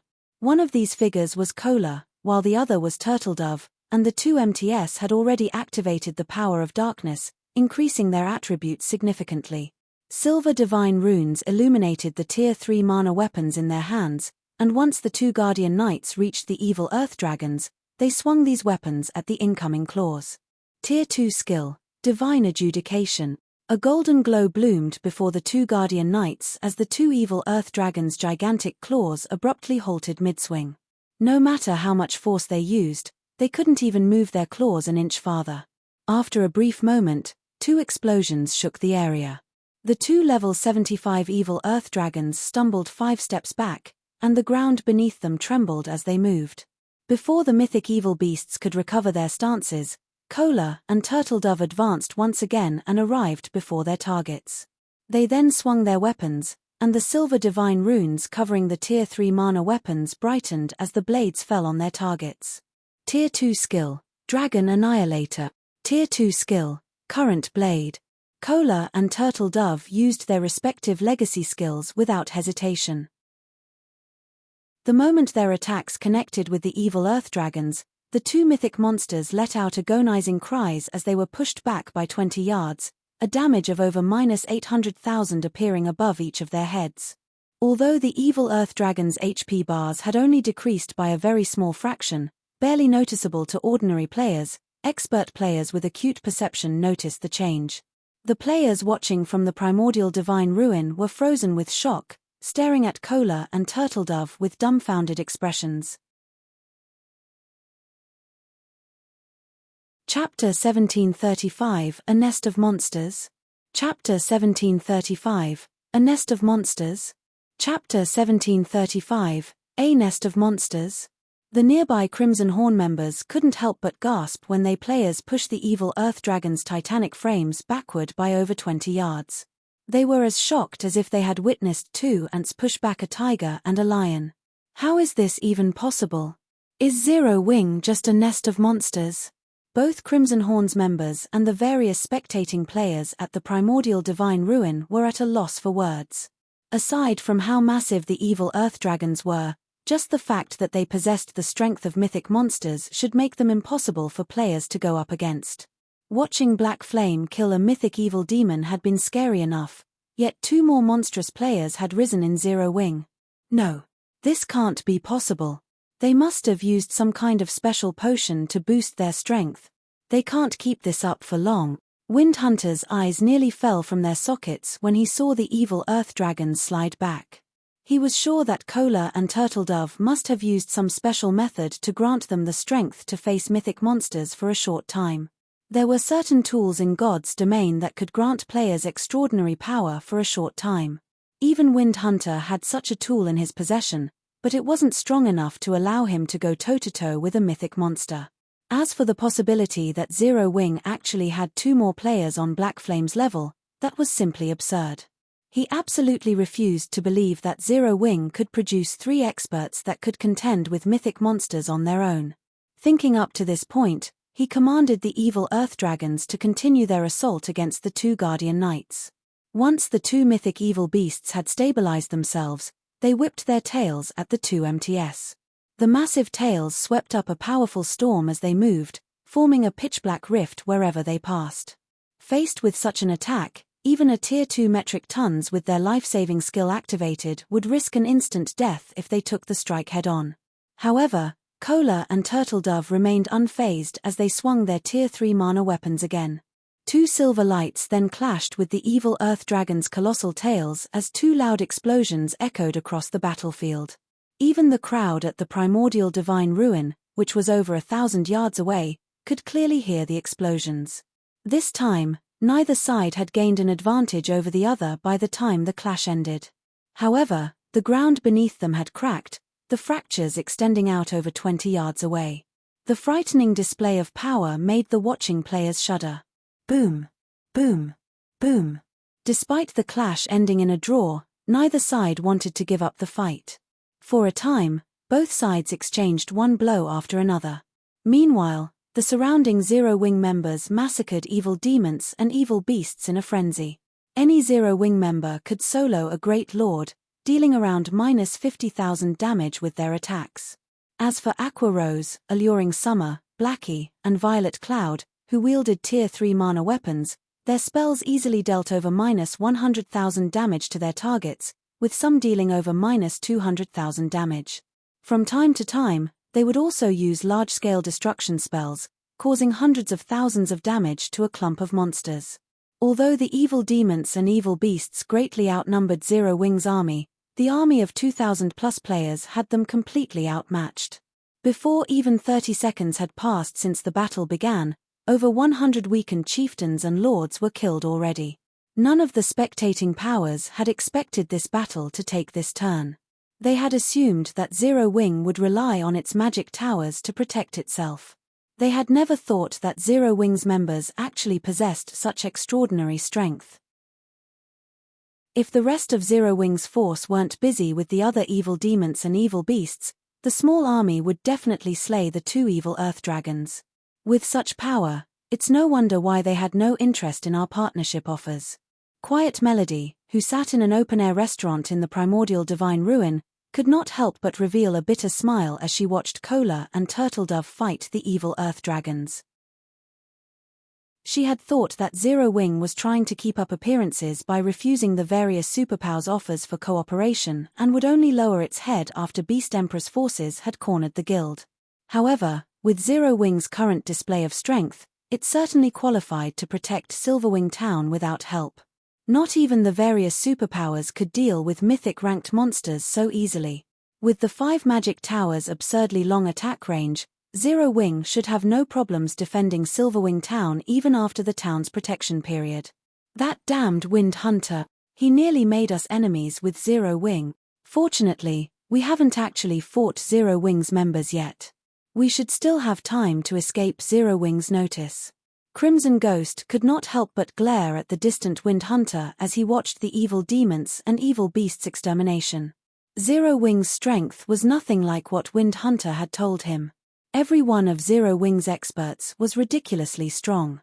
Not even a Tier 2 player like him dared to face Cola and Turtledove head-on.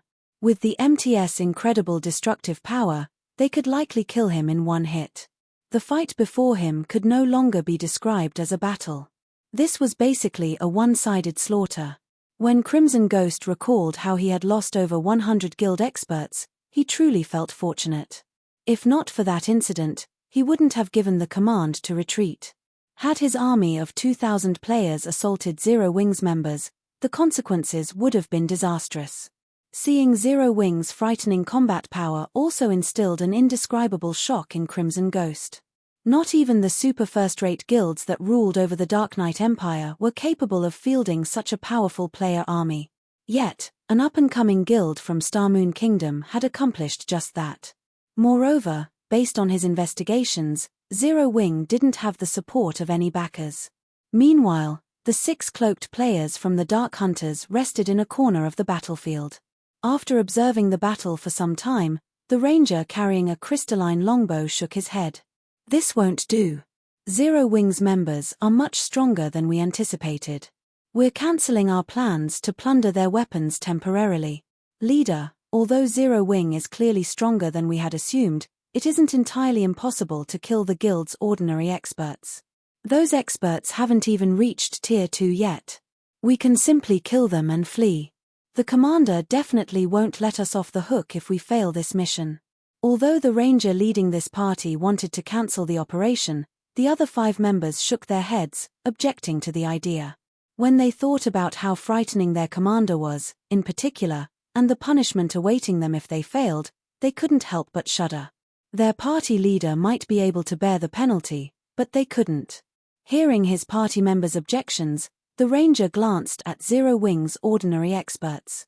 As his party members had said, although these Zero Wing players had higher basic attributes than theirs, their combat standards were lacking. They hadn't even reached the half-step refinement realm yet. Most importantly, these ordinary experts were all Tier 1 players. The differences between Tier 1 players and Tier 2 players weren't limited to basic attributes. There was also a massive gap between their skills and physiques. With the strength of their 6-man party, they should be able to pick off a few of these ordinary experts before departing safely. Based on his observations, there were fewer than 10 players on Zero Wing's side that could pose a threat to their party. The others weren't a problem. Fine. But finish things quickly. Flee as soon as you get your hands on their weapons, the ranger said, nodding after giving the matter some thought. Their mission required that they obtain the weapons Zero Wing's peak experts wielded, but trying to kill Kola and the others was too much of a challenge right now. On the off chance that Zero Wing's peak experts surrounded them, their deaths would be almost certain. If they targeted the weaker experts, though, they'd have higher chances of success. Although they wouldn't obtain the weapons Zero Wing's peak experts wielded, at least they wouldn't return empty-handed. Under the Ranger's lead, the Dark Hunters' 6-man party charged towards Zero Wing's members, who were embroiled in a battle with the evil demons and evil beasts. Chapter 1736, Confrontation with the Dark Hunters. Chapter 1736, Confrontation with the Dark Hunters. Chapter 1736, Confrontation with the Dark Hunters. On the chaotic battlefield, Kola and Turtledove continued to block the evil Earth Dragon's attacks. Meanwhile, the other Zero Wing members frantically cleared out the heavily injured evil beasts and evil demons, rapidly dwindling the army's numbers. The battle was thoroughly in Zero Wing's favor. Because of this, Zero Wing's excitement continued to mount as they fought. The mana weapons' incredible attack power couldn't compare to their normal weapons, and even though they were Tier 1 players, they completely overwhelmed the Lord-ranked evil demons and evil beasts. Although the slain monsters didn't drop any loot, these players did receive a bountiful amount of EXP. After fighting for just a short moment, their experience bars had grown by a noticeable chunk. Upon reaching their level, they required a ridiculously high amount of EXP for each level up. Sometimes, they'd grind for 10 minutes straight without any noticeable change to their experience bars. Now, however, they should be able to gain enough EXP for a full level after fighting these evil demons and evil beasts for 3 hours or so. With how generous the EXP was from killing these monsters, they had to take advantage of this opportunity as much as possible. Even the spectators at the primordial divine ruin were jealous of Zero Wing's members. It was not very often players encountered such a large army of high-ranked monsters. Even if they did, most players did their best to stay out of the monsters' way. Trying to fight such a powerful monster army guaranteed casualties, after all. The losses would completely outweigh the gains. However, now that Zero Wing had Kola and Turtledove to pin down the evil Earth Dragons, and Zero Wing's other members had the strength to overwhelm the other evil beasts and evil demons, Zero Wing's army could safely grind these enemy monsters. Why wouldn't they be jealous of Zero Wing? It seems Beast Emperor has only failed again. Quiet Melody could not help her bitter smile when she saw that the evil demons and evil beasts had begun to retreat. After this battle, Beast Emperor wouldn't be able to touch Zero Wing at the primordial divine ruin again. Big Sis Melody, look over there. A few dark players seem to be charging into the battle, Blue Jade said suddenly as she pointed at the 6 figures rushing into the heart of the battlefield with flying speed. They must intend to attack Zero Wing. These 6 players were none other than the 6 from the Dark Hunters Adventurer team. What a powerful concealment technique. Who are those people?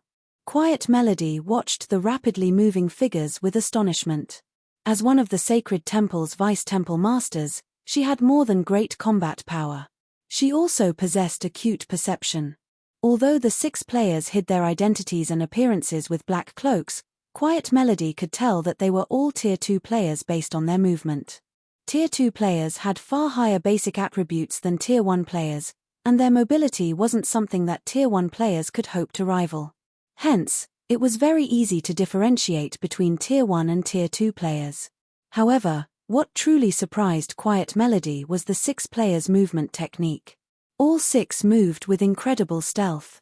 As they weaved their way through the army of monsters, they were able to utilize the surrounding monsters' bodies and auras to hide themselves. It was likely that even she wasn't as adept at concealing herself and her aura as these 6 players were. If not for her bird's-eye view of the battlefield, she wouldn't have discovered these 6 players at all. What? The Dark Hunters are actually making a move. Crimson Ghost, who had long since retreated from the battlefield, could not help his surprise when he noticed the 6 figures approach Zero Wing's army. At this point, Zero Wing's superiority in this battle could not be any more obvious. There was no reason to continue this fight with the guild, yet the 6 Dark Hunters insisted on doing so. Crimson Ghost was truly confused. Elsewhere on the battlefield, Wind Hunter had noticed the 6 Dark Hunters players moving towards Zero Wing's army, as well. They're going to strike. Wind Hunter's frown relaxed slightly. Originally, he hadn't planned on enlisting the help of the Dark Hunters adventurer team in this fight against Zero Wing. Beast Emperor had invited them. Moreover, Beast Emperor had even specifically instructed him not to provoke the Dark Hunters casually. It was clear that even Beast Emperor was a little afraid of this adventurer team known as the Dark Hunters. Initially, Beast Emperor's decision had left him slightly disgruntled, but after seeing that all 6 of the adventurer team's representatives were Tier 2 players, his opinion of the Dark Hunters had changed slightly. When he had tried to fight one of these representatives, he had learned exactly how powerful these 6 players truly were. If these 6 players were pitted against a 1,000-man team of ordinary Tier 1 experts, the expert army would suffer catastrophic losses even if the 6 eventually died. When the 6 Dark Hunters had stated their intentions to hunt Zero Wing's peak experts, he had agreed without hesitation because of this. Originally, he had thought that the Dark Hunters had planned to abandon this fight like Crimson Horn's members had. He never thought that the Dark Hunters would still make a move. This was definitely good news for him. As Wind Hunter considered his next move, the 6 Dark Hunters reached the edge of Zero Wing's army. "Start the attack," the leading ranger commanded as he watched a group of Zero Wing members. The ranger then retrieved the crystalline longbow from his bag, simultaneously firing 9 arrows. Combat technique, 9-star strike. Suddenly, the 9 arrows split and flew at 9 different Zero Wing players. Moreover, every arrow targeted the players' blind spots. Dang! Dang! Dang! Although the ranger's aim had been accurate, the 9 Zero Wing members noticed the attacks and responded by swinging their weapons at the incoming projectiles. However, they felt as if they had struck an immovable wall the moment their weapons touched the arrows.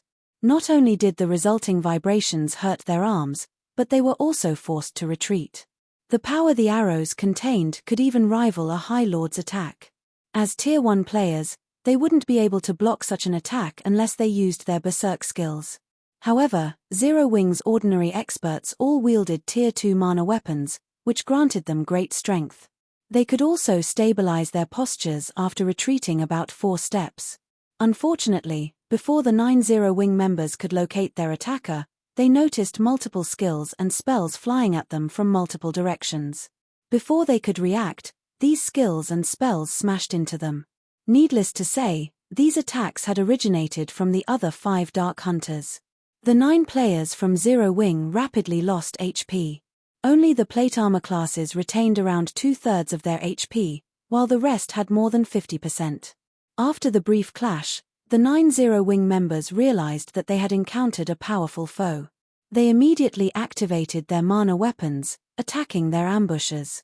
Facing attacks that could rival the power of High Lords, the 6 Dark Hunters chose not to block the attacks directly, but to dodge or deflect them. This situation rendered the 9 Zero Wing members utterly helpless about their current predicament. Before the rear-line healers could heal the 9 injured players, the 6 Dark Hunters launched another wave of attacks, easily slipping past the Zero Wing members' defenses and killing the 9 experts instantly. This shocked the nearby Zero Wing players.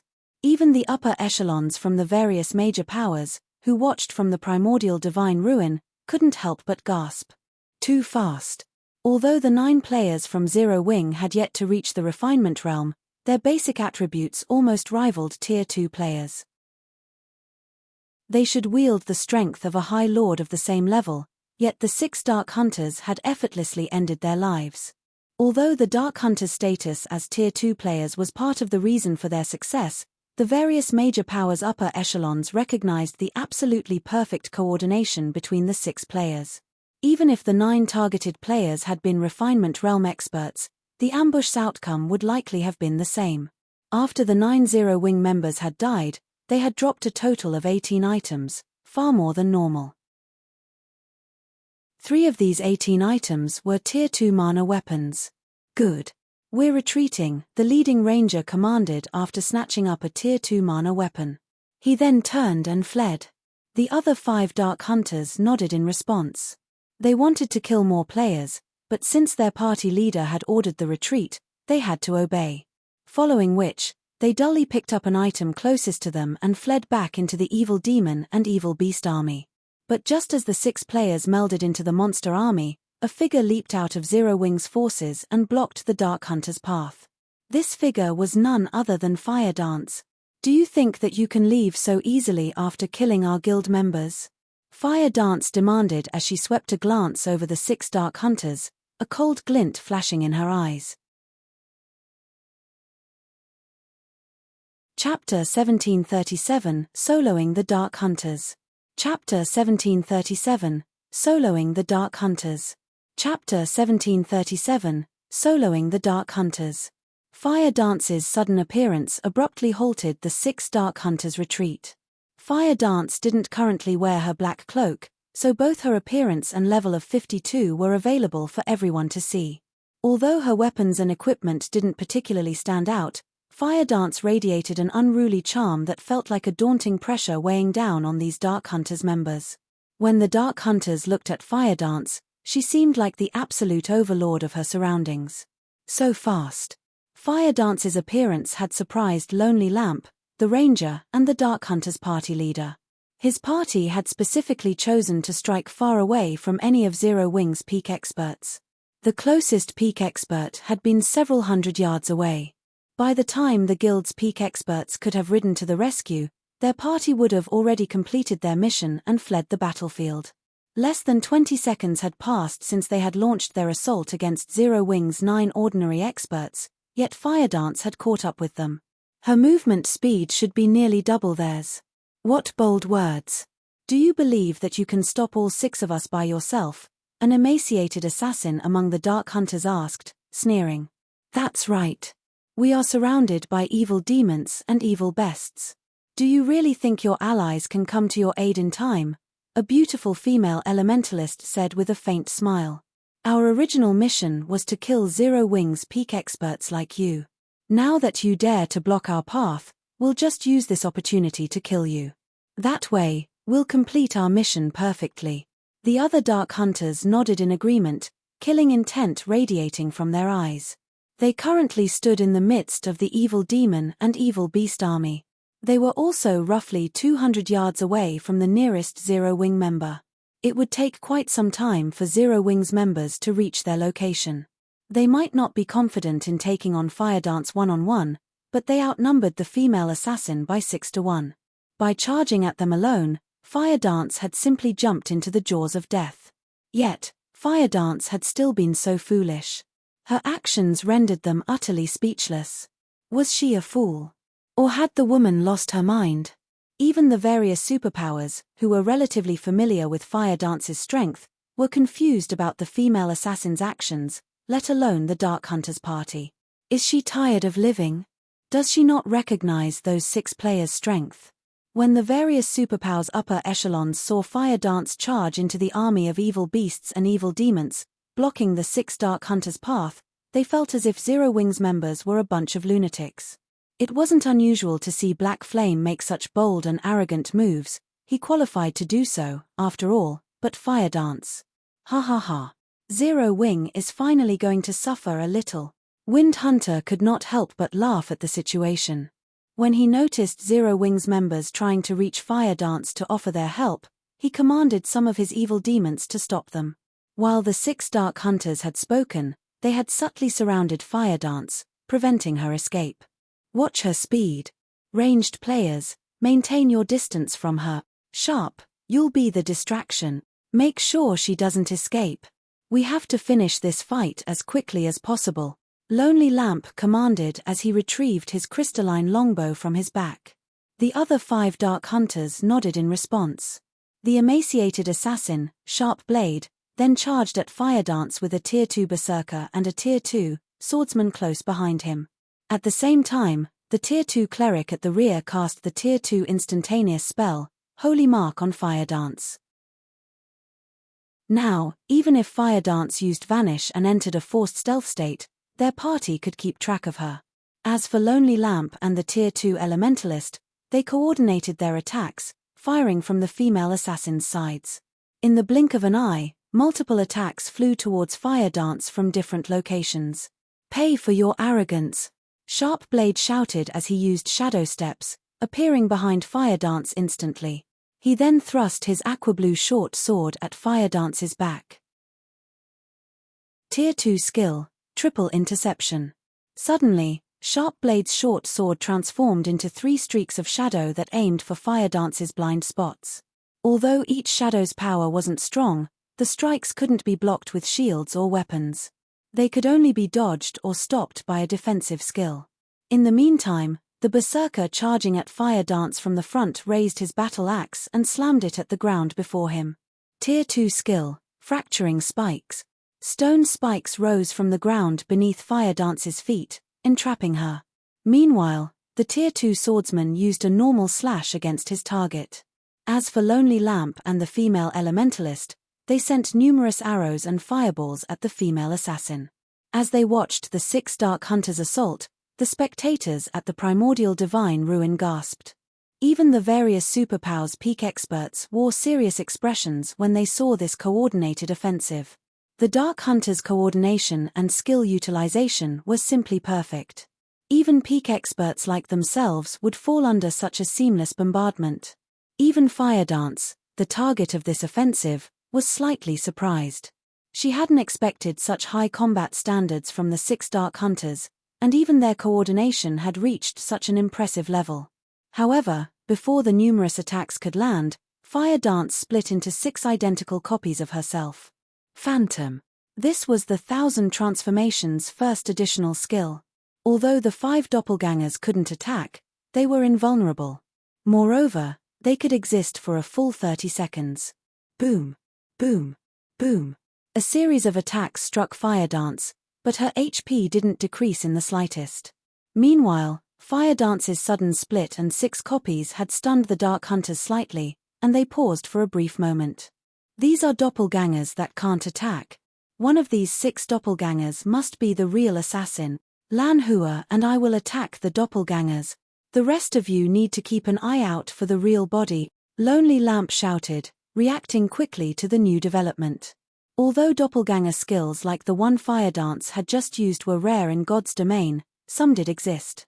Hence, players had learned of ways to counter these skills. In a one-on-one fight, players would have to flee and wait for the skill's duration to end, but if a party were to face such a doppelganger skill, the ranged players could launch AoE attacks, hitting every doppelganger simultaneously to determine the real body's location. The melee players could then take advantage of this information to attack the enemy's main body. Immediately, Lonely Lamp and the female elementalist, Lan Hua, launched spells and arrows at all 6 Fire Dance copies. However, before they could do so, Fire Dance had switched positions with one of her doppelgangers and appeared beside the Tier 2 berserker. She then lightly swung 1000 transformations at her target. Surprised, the berserker hurriedly executed Whirlwind Slash to repel Fire Dance. Boom! The instant the berserker's battle axe collided with 1000 transformations, however, the man's expression darkened. He felt as if he had just struck an impenetrable wall. Not only did his weapon stop abruptly, but the intense feedback forced him to take a step backward. Just as the Tier 2 berserker stepped back, the Tier 3 mana dagger in Fire Dance's left hand glowed with a beautiful red light as the assassin thrust it towards the berserker's heart. Damn it! The berserker was close to losing his mind. You forced me to do this. He currently wielded a two-handed weapon. In terms of strength, he should be stronger than players who used one-handed weapons, yet Fire Dance had surprised him by relying on 1000 transformations. Her first attack didn't leave him any energy to deal with the weapon in her left hand. As the berserker finished his statement, his skin began to turn a dark shade of red. His body then seemed to grow a little larger, and just as the Tier 3 mana dagger was about to reach the berserker, 2 longswords appeared, blocking its path. Boom! Following the sound of an explosion, Fire Dance involuntarily took 3 steps backward, and she gave the Tier 2 berserker before her a surprised look. The berserker no longer resembled a human. Instead, he had taken the form of a 4-armed, humanoid lizard. The berserker now wielded 2 one-handed axes and 2 longswords in his 4 hands. You're quite impressive to force me to transform. "But I'll be taking your life now," the Tier 2 berserker sneered as he charged at Fire Dance. Silence dominated the battlefield. Meanwhile, the spectating crowd at the primordial divine ruin watched this unbelievable scene with dropped jaws. A player had actually transformed into a monster. A mutated player? Shifeng revealed a surprised expression when he saw the Tier 2 berserker from Silverwing Town's walls. Chapter 1738, Dark Mutation. Chapter 1738, Dark Mutation. Chapter 1738, Dark Mutation. When the Tier 2 berserker had transformed, Zero Wings nearby players were dumbfounded. They had seen plenty of berserk skills that slightly altered their user's appearance, but this was the first time they had seen a berserk skill causing such a huge transformation. After transforming, the Tier 2 berserker's aura had undergone a massive transformation. Not only was his aura much stronger now, but it also no longer felt human. However, this was still not the worst part. The most important change was to the berserker's body. Currently, the berserker had 4 arms instead of 2. Of course, having an extra set of arms wasn't necessarily a good thing, as human minds weren't accustomed to controlling more than one set of arms. If a person suddenly grew an extra set of arms, they'd have some difficulty controlling the new appendages. However, if the berserker could control all 4 arms properly, he'd have a massive advantage in battle. A player with 4 arms would be able to execute more varied attack methods than a player with a single set. The 4-armed player could also commit 2 arms to offense and 2 to defense. If the Tier 2 berserker could coordinate all 4 of his arms properly, his combat power would double at the very minimum. Meanwhile, the various powers spectating members were dumbfounded by the berserker's transformation. What did he do? Did he really use a berserk skill? There's such a transformation skill in God's domain as well. Curiosity filled the spectating crowd as they watched the transformed Tier 2 berserker. Even the various superpowers upper echelons had no idea of what the berserker had just done. In fact, the berserker's transformation had surprised them even more than watching Cola and Turtledove tank 2 mythic evil beasts. The Tier 2 berserker's transformation had shattered their understanding of God's domain. Sure enough, he still had to use it. Lonely Lamp could not help but sigh when he saw Dark Bear, the Tier 2 berserker, transform. This was the Dark Hunters Adventurer team's greatest secret. Not many people knew about this transformation ability. However, now that they had revealed this secret to the public, their adventurer team would definitely face trouble in the future. However, the berserker's decision to transform didn't particularly surprise him. After all, Fire Dance had displayed extraordinary combat power. Had Dark Bear refused to transform, she would have likely killed him already. Aside from Lonely Lamp and the other Dark Hunters members, only Shifeng had a clear idea of what was happening as he watched the battle from Silverwing Town's walls. The Tier 2 berserker's transformation ability was known as mutation in God's domain. Mutation was a method of increasing one's combat power by abandoning one's human body.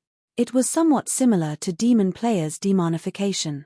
The transformation process had no time limit, and it could be activated and deactivated at any time. To become a mutated player, one had to perform a particular ritual, which required the sacrifice of many players, even dark players.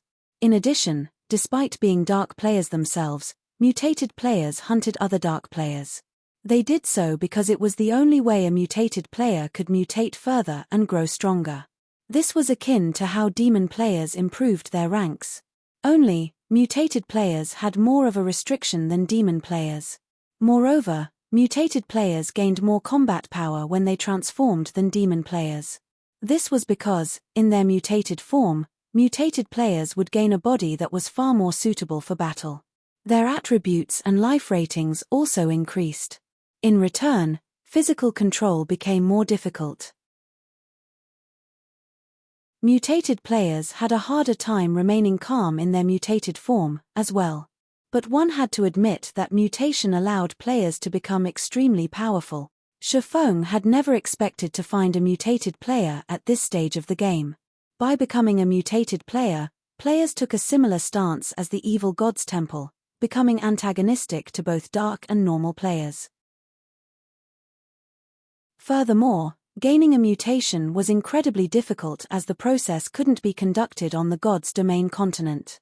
Normally, mutated players would only appear after pathways between the continent and otherworlds opened. Back on the battlefield, after a short moment of silence, the transformed berserker charged at Fire Dance.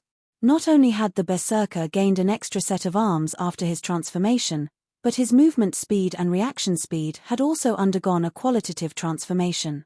In the blink of an eye, the berserker appeared before Fire Dance. He then swung his one-handed axes down at the female assassin, while his two long swords flew towards Fire Dance's sides. The weapons moved so quickly that even Tier 2 players would barely be able to keep up with them. Die! As Dark Bear shouted, his arm muscles bulged, and his weapon's speed increased even further. Tier 2 skill, Rock Smash. Once Fire Dance recovered from her shock, she simply swung the Tier 3 mana dagger at the incoming axes, rather than activating a life-saving skill to protect herself from the sudden assault. Silver divine runes lit up along the dagger as it was about to collide with the axes. Boom! Sparks scattered as the weapons collided, and the resulting impact's shockwaves cracked and shattered the ground beneath the weapons. Lonely Lamp and the other Dark Hunters, who watched from the sidelines, were dumbfounded by this scene. Fire Dance's attack had actually sent Dark Bear flying back by a full 15 yards. When Dark Bear landed, his arms, which wielded the two axes, trembled violently, whereas the axes themselves released a low hum. Meanwhile, a damage of more than -2,000 had appeared above Dark Bear's head. Although receiving -2,000 damage was nothing considerable since Dark Bear had over 100,000 HP after transforming, if this scene repeated, it'd only be a matter of time before Dark Bear died. However, the most unbelievable aspect of the clash had to be the fact that Fire Dance had accomplished the feat without activating a berserk skill. After entering his mutated form, Dark Bear's strength rose by 80%, yet he had still lost against Fire Dance's strength. Is she a monster? Dark Bear wondered to himself as he stared at Fire Dance in shock.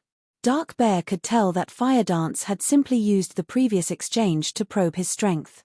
She hadn't used her full power. During that exchange, the Zero-Wing assassin hadn't even used a skill.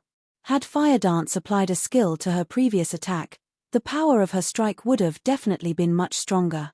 Had that attack struck his body, rather than his weapons, he would have likely lost at least 50% of his HP. In other words, Fire Dance only needed 2 attacks to finish him off. Even Lonely Lamp and the other party members now feared Fire Dance, watching her with somber expressions, not to mention Dark Bear. Similarly, the outcome of the exchange between Dark Bear and Fire Dance had stupefied the crowd at the primordial divine ruin. Based on the change in Dark Bear's aura, they knew that the Berserker's basic attributes had increased by a significant margin, yet his transformation was meaningless before Fire Dance. However, what these players didn't know was that the strength Fire Dance could exert after sacrificing 1 point of durability from her Tier 3 mana dagger was far beyond what any berserk skill could achieve. We can't hold back against her. Everyone, transform. We need to finish her off quickly. If the other peak experts get here, we'll be in trouble. Lonely Lamp hurriedly commanded, losing his previous composure. Fire Dance alone was already troublesome for them. If another of Zero-Wing's peak experts arrived, they would have no choice but to turn tail and flee. After saying so, Lonely Lamp and the other 4 Dark Hunters took on their mutated forms, but not all of them had grown an extra pair of arms like the Tier 2 Berserker. Lonely Lamp grew an extra pair of eyes, and his arms merged with the crystalline longbow he wielded. Overall, these players' transformations suited their classes. You are the first player to single-handedly force our entire party to transform since we joined God's domain. But at the end of the day, you're still just one person. As long as we ignore the risks, we will secure victory, Lonely Lamp said, smirking at Fire Dance. He then retrieved 12 black arrows that radiated a horrific aura from his bag.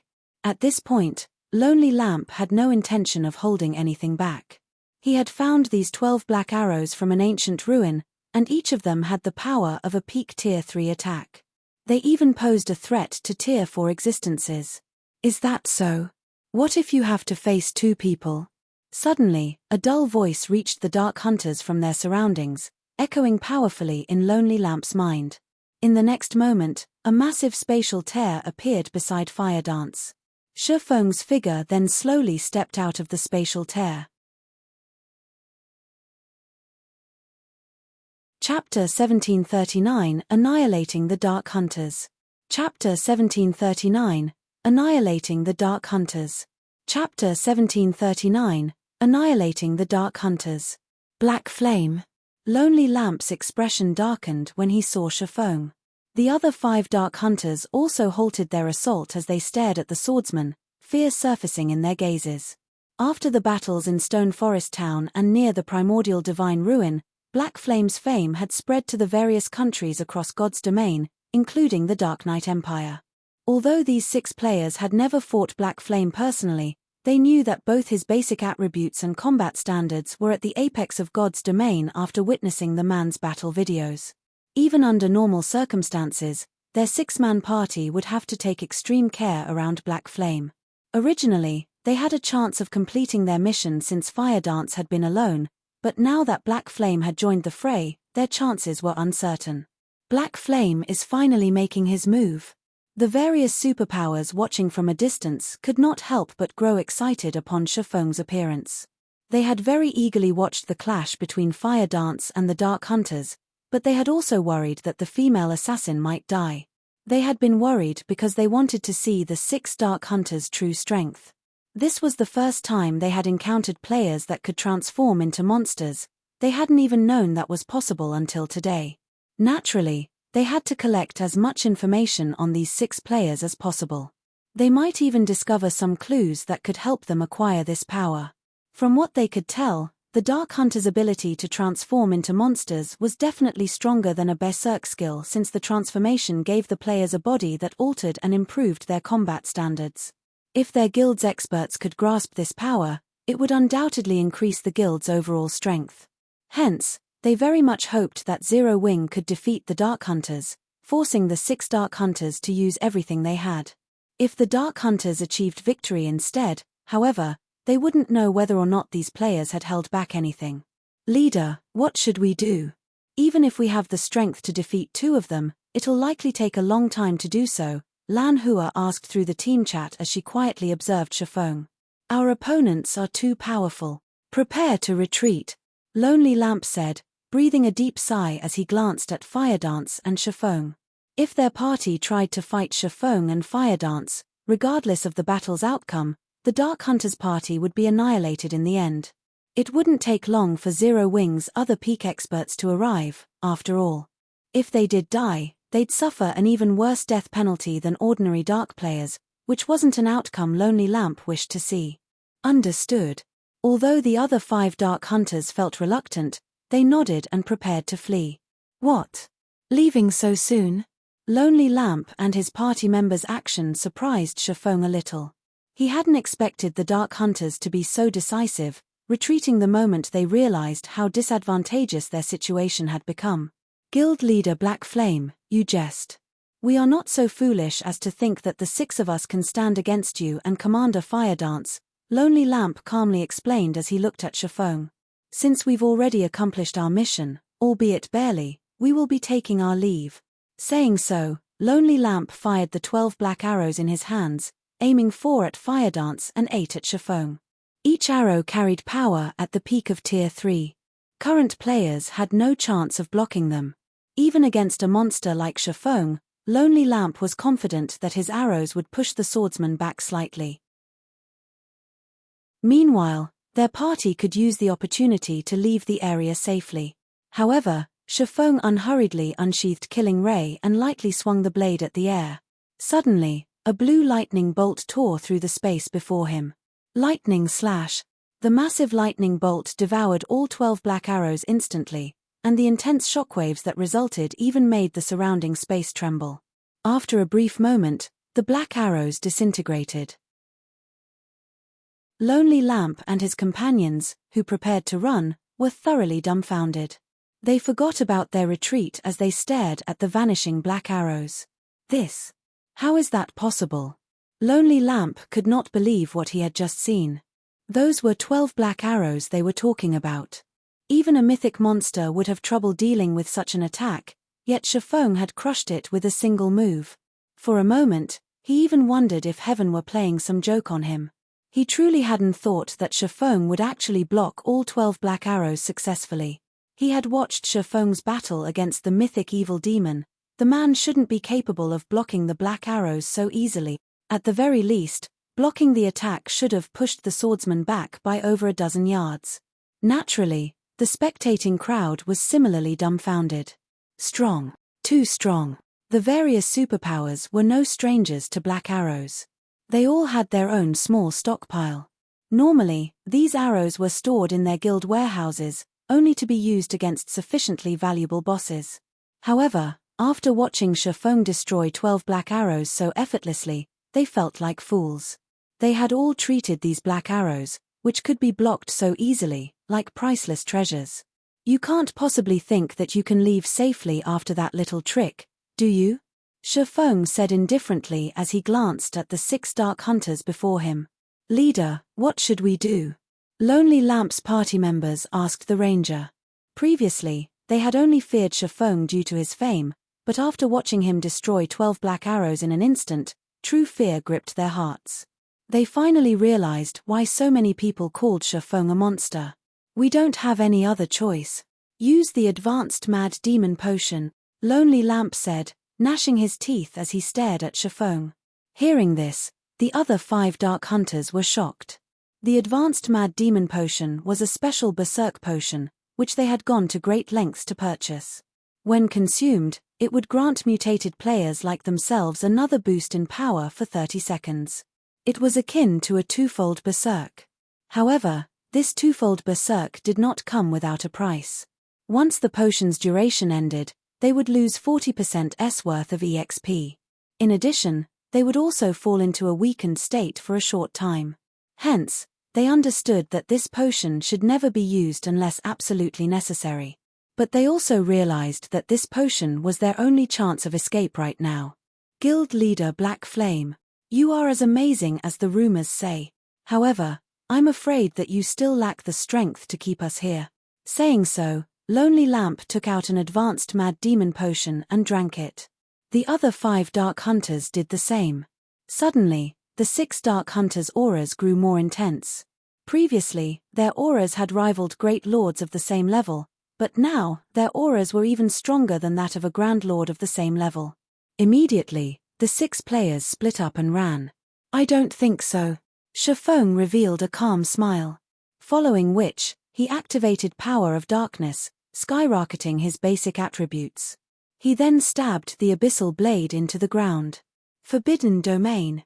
Abyssal Curse.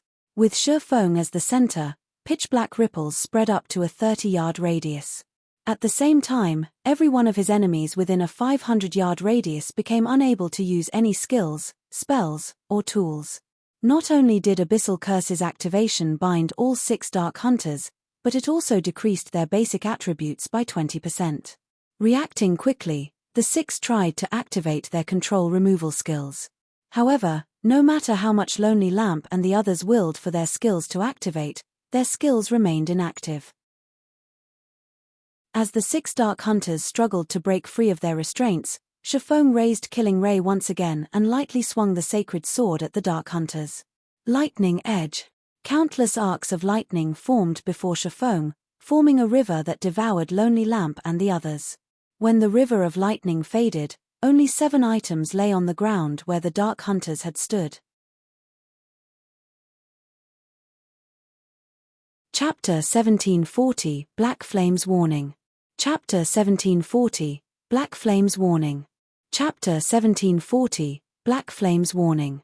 The moment the 6 dark hunters died, silence filled the battlefield. Even the Crimson Horn members, who currently fled the battlefield, could not help but pause to look at the fading river of lightning. For a moment, the watching players even wondered if their eyes were playing tricks on them. It wouldn't have been unusual if Shifeng had merely slain a bunch of ordinary experts with a single hit, but the 6 dark hunters hadn't been ordinary experts. They were bona fide great experts. Every one of them was strong enough to make the various dark guilds in the Dark Knight Empire shudder with fear. Yet, now, As if swatting a bunch of flies, Shifeng had incapacitated and killed the 6 dark hunters with a single swing of his sword. They died. How is this possible? Those are the dark hunters we are talking about. Crimson Ghost, who had long since put some distance between himself and the heart of the battlefield, stared at Lonely Lamp and his companion's prior location in a daze. He had experienced Lonely Lamp's strength personally before. After transforming, Lonely Lamp and the other Dark Hunter's combat power was only slightly weaker than his when he activated a Berserk skill. However, unlike his Berserk skill, Lonely Lamp and the other's transformation did not have a duration. Once his Berserk skill's duration ended, he'd meet death very quickly. Moreover, Lonely Lamp's party had consumed a mysterious potion that had heightened their aura's intensity. Needless to say, their basic attributes must have risen further. If he had to fight Lonely Lamp while the ranger was in such a state, he'd likely die after a few hits even with his Berserk skill active, yet even after multiple boosts, Shifeng had killed the party instantly. He might be able to accept Shifeng's victory after an arduous battle, but that hadn't happened. As soon as Shifeng took the situation somewhat seriously, Lonely Lamp and the other Dark Hunters had burned to ash.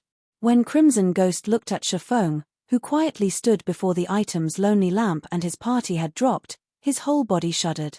Too scary. Fear and relief overwhelmed his heart. Shifeng was a true monster with bottomless strength. If he weren't certain that Shifeng was, in fact, a player, he might even suspect that Shifeng was an NPC the main god system had created to prank God's domain's players. Fortunately, he had not allowed his army to fight Zero Wing's forces. Even if some of his players survived, his army would have suffered severe losses. Meanwhile, the players from the various superpowers that watch from the primordial divine ruin gasped when the Dark Hunters had been annihilated, their eyes nearly falling out of their sockets. The 6 Dark Hunters exuded auras that could even rival Grand Lords of the same level. This proved that their basic attributes had reached that standard. Coupled with the Dark Hunters' combat standards, none of the superpowers present were confident that they could stop the 6 players' escape. No, to be precise, they might even struggle in a head-on fight against these 6 players. On the other hand, not only had Shifeng killed all 6 Dark Hunters by himself, but he had also done so with one attack. Because of this, the various superpowers' upper echelons all wore solemn expressions. Since Shifeng could exterminate the 6 Dark Hunters, needless to say, he should have no issues doing the same to them. This also implied that, as long as Shifeng wished it, he could kill any one of them. Knowing this, how could they not take Shifeng more seriously? This man, Quiet Melody, could not help but shake her head and smile bitterly as she watched Shifeng collect the items Lonely Lamp and his party had dropped. It seems that not only did we fail to learn anything about those 6 players, but we also received a dire warning. In her opinion, Shifeng had killed the 6 Dark Hunters instantly for 2 reasons.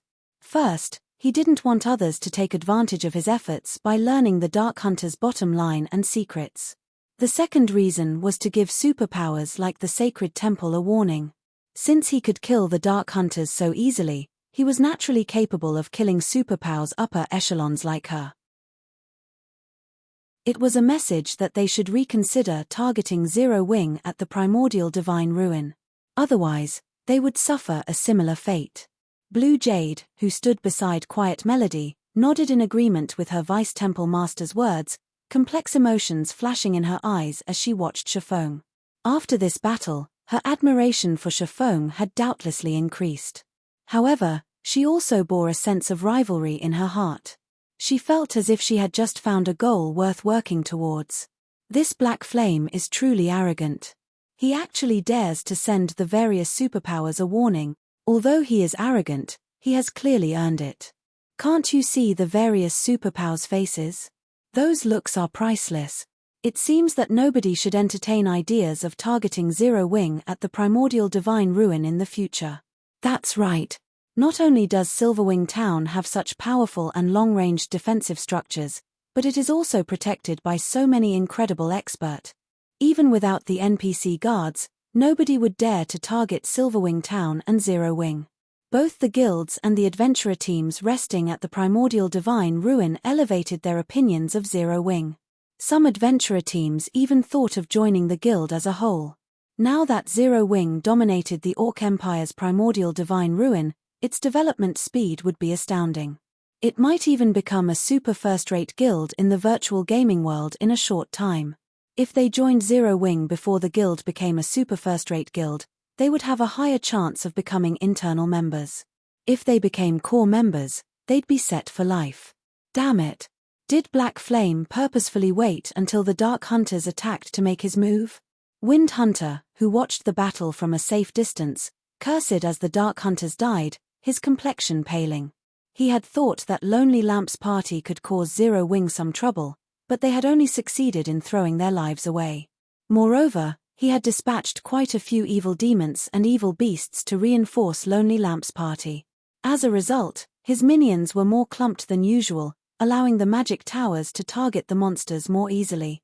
Suddenly, Beast Emperor's phantom appeared beside Wind Hunter. Beast Emperor then said, "All right, that's enough. Wind, you need retreat as well. We no longer have the ability to do anything against Silverwing Town. But are we going to let Zero Wing off the hook, just like that?"